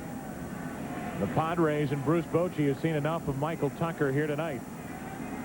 An RBI single in the 4th, an RBI single with 2 out in the 6th inning, and a 3-run bomb off Kevin Brown in the 8th. According to the press, you couldn't choose a better time to buy a new car. So why not buy the one Automobile Magazine chose over Accord and Camry for their All-Star Award for Best Family Sedan, the Intrigue. Right now, you can receive our lowest financing of the year at 0.9% and enjoy over $2,800 in finance savings on all 98 Intrigues. So come in today and get 0.9% financing or other great offers on the Intrigue and all 98 Oldsmobiles now at your local Oldsmobile dealer.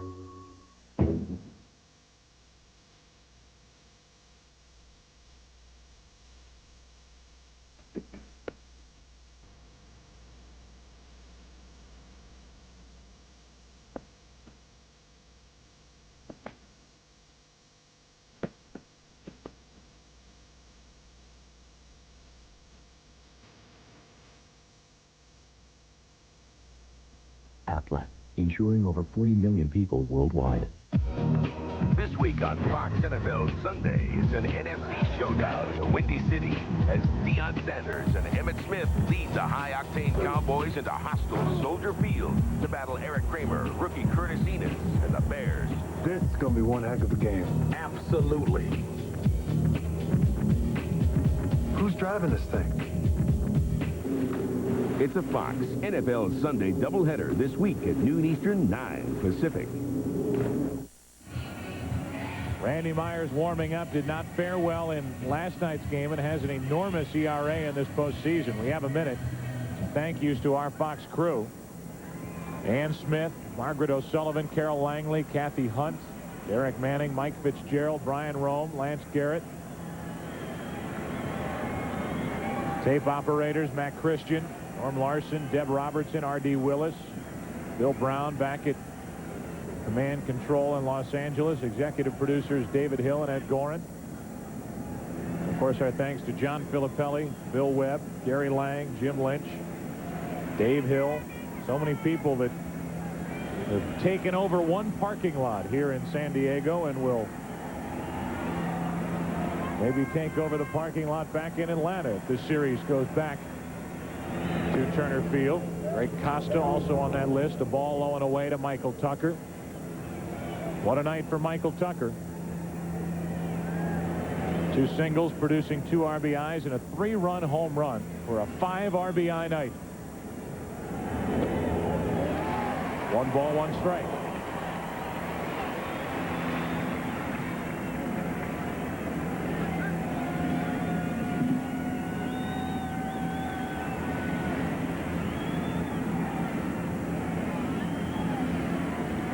Eddie Perez at first, and Tucker takes it low.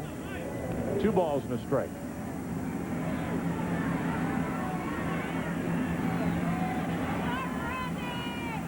Danny Batista on deck to bat for Cienez if this inning gets that far. And it may. 3-1 on Tucker.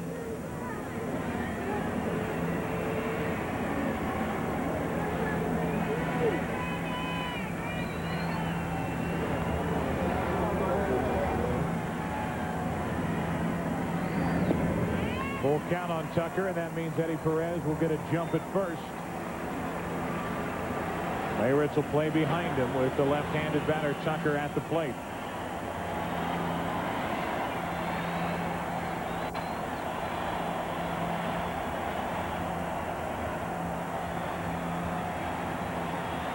Again for San Diego in the bottom of the 9th inning, Hernandez, Gomez, and Rivera, the scheduled hitters. Runner goes, Tucker strikes out. Retired for just the 2nd time tonight. Last chance for the Padres in Game 5 coming up. In comes Lightberg.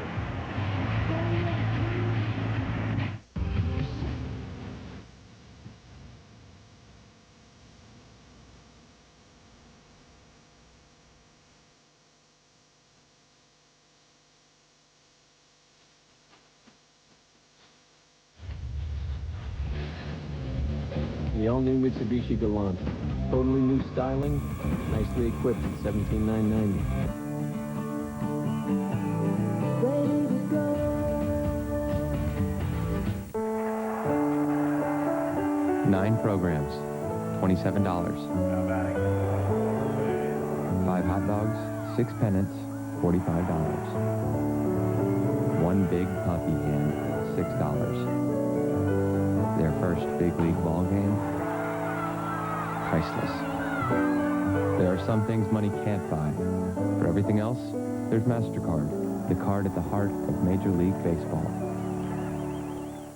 Flashback to Hank's shocking secret. You were born with a narrow urethra. What? It took you 30 minutes to produce a urine sample. You want it done quick or you want it done right? So how did he make a family? I'll never get pregnant. When he didn't have the tools. Was I adopted? An all-new King of the Hill, tomorrow at 8, 7 Central on Fox. Gary Lightenberg takes over.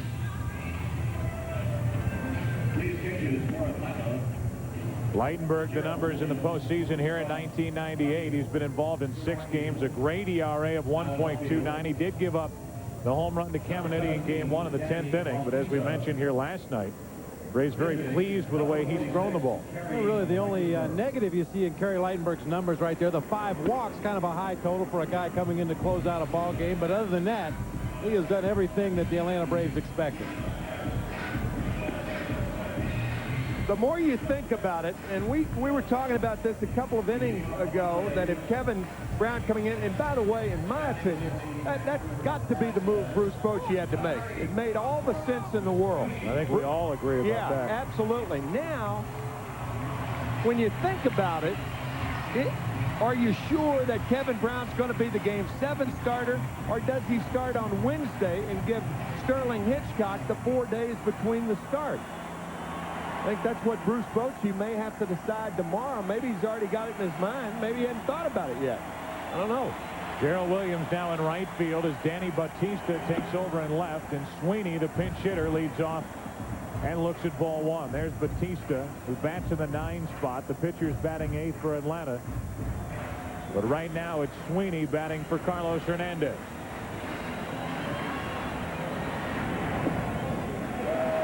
Two and 0.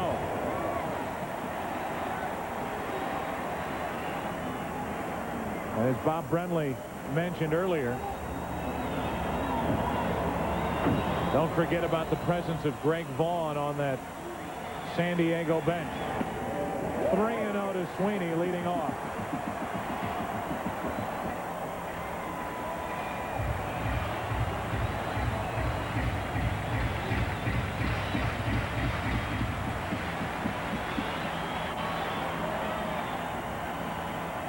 Three balls, no strikes on Sweeney. He'll take ball 4. A leadoff walk with Greg Maddux back up in the Atlanta bullpen along with Odalis Perez.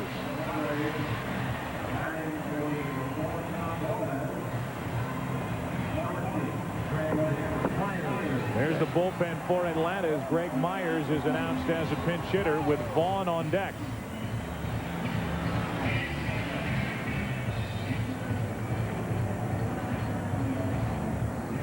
Visit from Leo Mazzoni.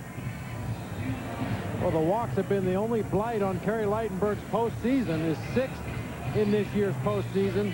The leadoff walk to Sweeney here in the 9th inning.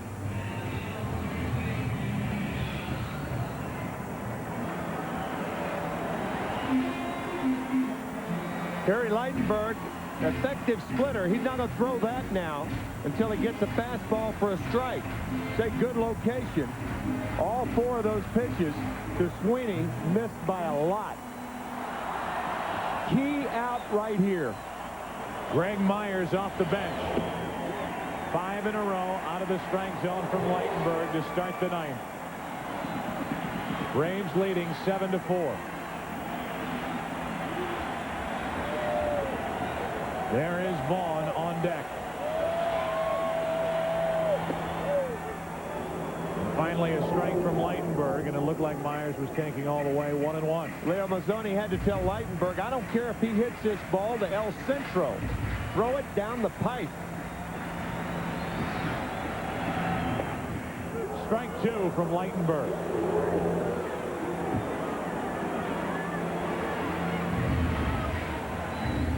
Story with the Atlanta Braves coming into the postseason. They did not have a proven closer.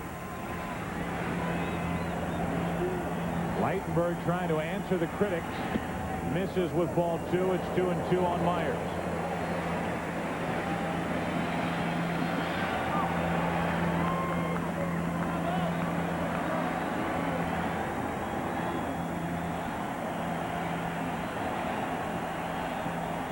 Sweeney is running on ball 3, and it's 3-2 on Myers.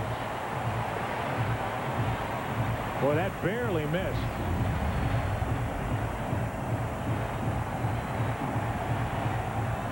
A little low and a 3-2 count.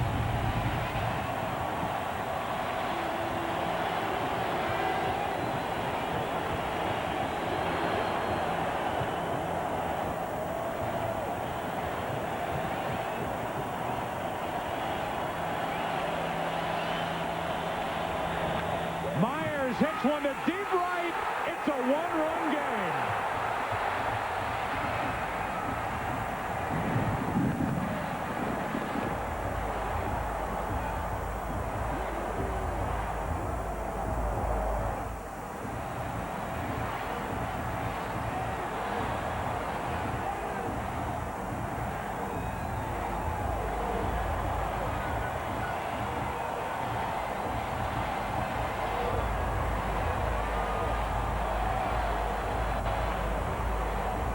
same thing as a walk.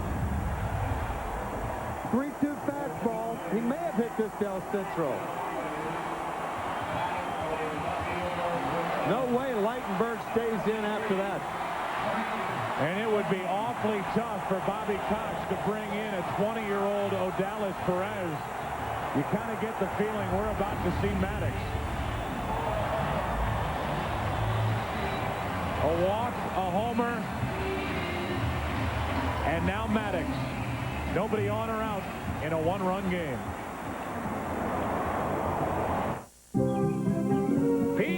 People, today's agenda, the information age. What happened to the industrial age? That was last century. Those were the days. You built it, you sold it. No more living in the past. Today, it's not just what you make, it's what you know that matters. He always gets so proactive around the millennials. All I know is they need help communicating down there. Look, he just quit, and years of knowledge are going out the door with him. Isn't there a way to capture what he knows? Over there, she's got thousands of documents on the network. Finding the one she needs should be simpler. He's got half a good idea over there. She's got the other half. We get the picture. What are we supposed to do about it? Make it simpler for people to exchange ideas. Share documents. Have conversations. Right, so they create knowledge they can use. They'll need a digital office. With new software. New hardware. Relax. I've got us a partner down there. But they only make... Not anymore, they don't. Oh. Keep the conversation going. Share the knowledge. The Digital Document Company, Xerox. This week on Fox NFL Sunday, it's an NFC showdown in the Windy City as Deion Sanders and Emmitt Smith lead the high-octane Cowboys into hostile Soldier Field to battle Eric Kramer, rookie Curtis Enos, and the Bears. This is going to be one heck of a game. Absolutely. Who's driving this thing? It's a Fox NFL Sunday doubleheader this week at noon Eastern, 9 Pacific. On the heels of the first career postseason home run by Greg Myers, it's a one-run game, and here is Maddox in to try to close it out.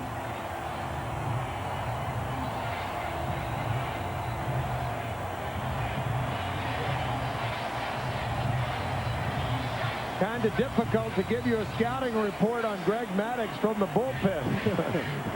Since he's never been there unless he's warming up for a start.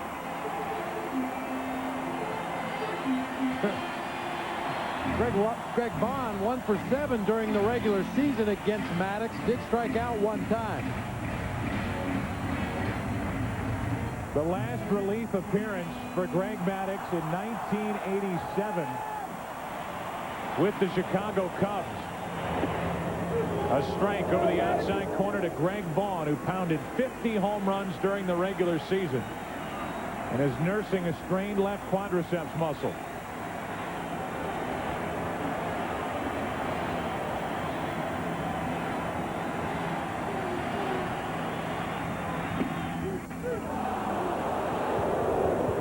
Caught the outside corner quickly, 0-2, and for Maddox it couldn't work out any better the way this game has unfolded. He's got his catcher Perez in there catching strike 2 over the corner.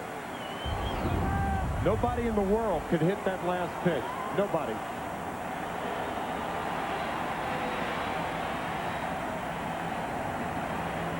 Vaughn on 0-2 strikes out for the first out here in the bottom of the ninth. Fifth time out of the bullpen in the big league career for Greg Maddox, and he strikes out the first man. With pinpoint control.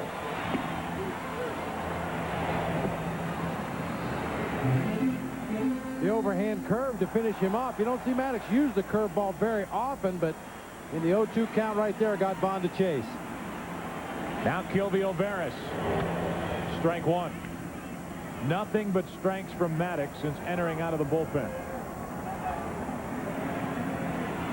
Vaughn, with his first at-bat since game 1 of this series, struck out on 3 pitches.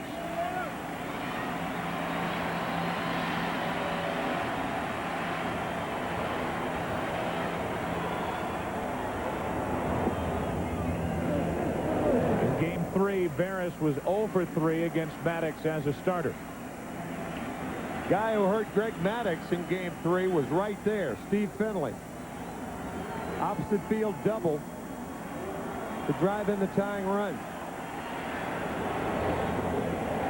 2 balls and a strike on Kilby O'Maris. 7-6 Atlanta in the 9th inning. Atlanta trying to force a game 6.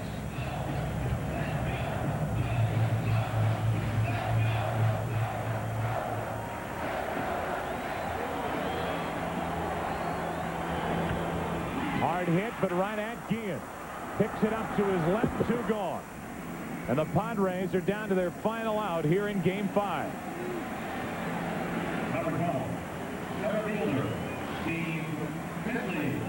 That'll bring in Steve Finley, who tonight is 0 for 3 plus a walk and a run scored.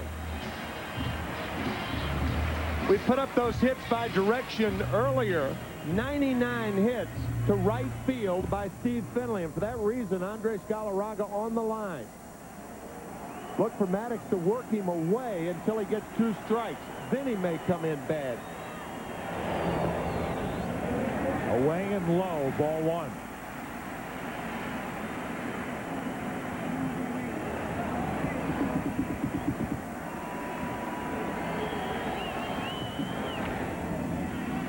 One ball, 1 strike.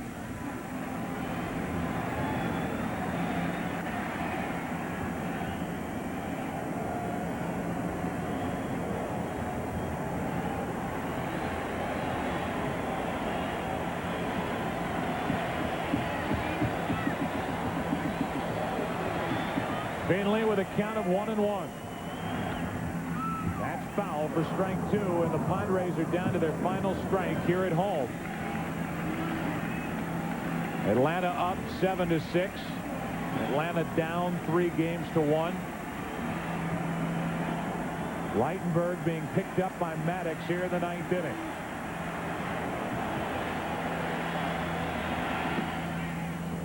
The Braves thought they had it on that pitch, 2-2. That's that tailing fastball that Maddox tries to get to come back over the inside corner. He wanted that pitch. Now the 2-2. Full count with a guy named Gwynn on deck, who has hit over 450 against Maddox for his career. Bobby Cox still talking about the previous pitch that the Braves didn't get. To the first baseman, foul. Foul ball. And we'll do it again on 3-2.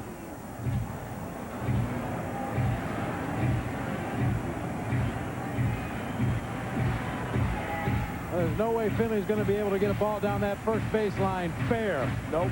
Where Galarraga is positioned, and the fact he's a right-handed fielder.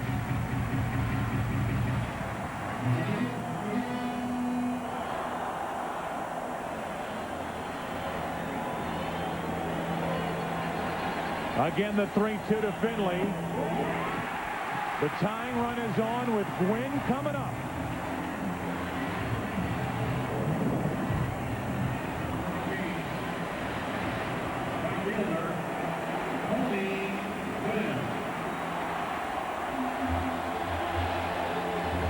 The Padres, while they haven't given it up when leading after 8, have been a team that's come back.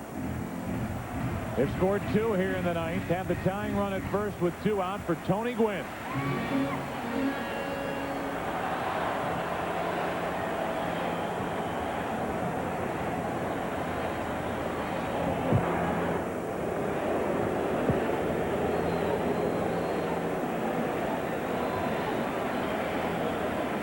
The numbers against Maddox. Never struck out against Maddox. A strike to Tony Gwynn, with Finley bluffing over at first.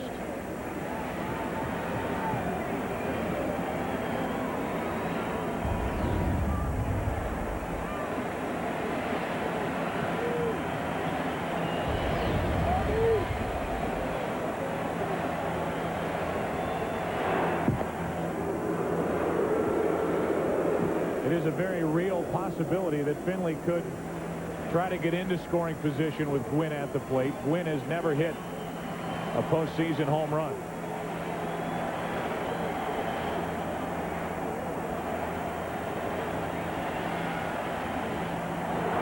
because of that, Maddox has thrown over twice.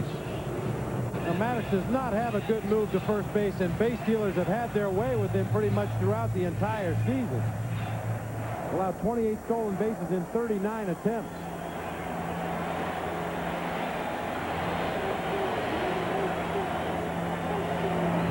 Finley starts and stops. Galarraga knocks it down, and as he steps on the bag, this series is going back to Atlanta. First career save in any capacity, regular season or postseason, for Greg Maddux. And the Atlanta Braves come storming back on the bat of Michael Tucker to win this game 7-6. And there will be a game 6 on Wednesday. You are looking at a very happy Chevy truck player of the game, Michael Tucker, who drove in 5 of the 7 Atlanta runs. Tucker the trucker. You got it with a 3-run home run off Kevin Brown, of all people. Kevin Brown suffers the loss in game 5. Rocker the victory, the save for Maddux.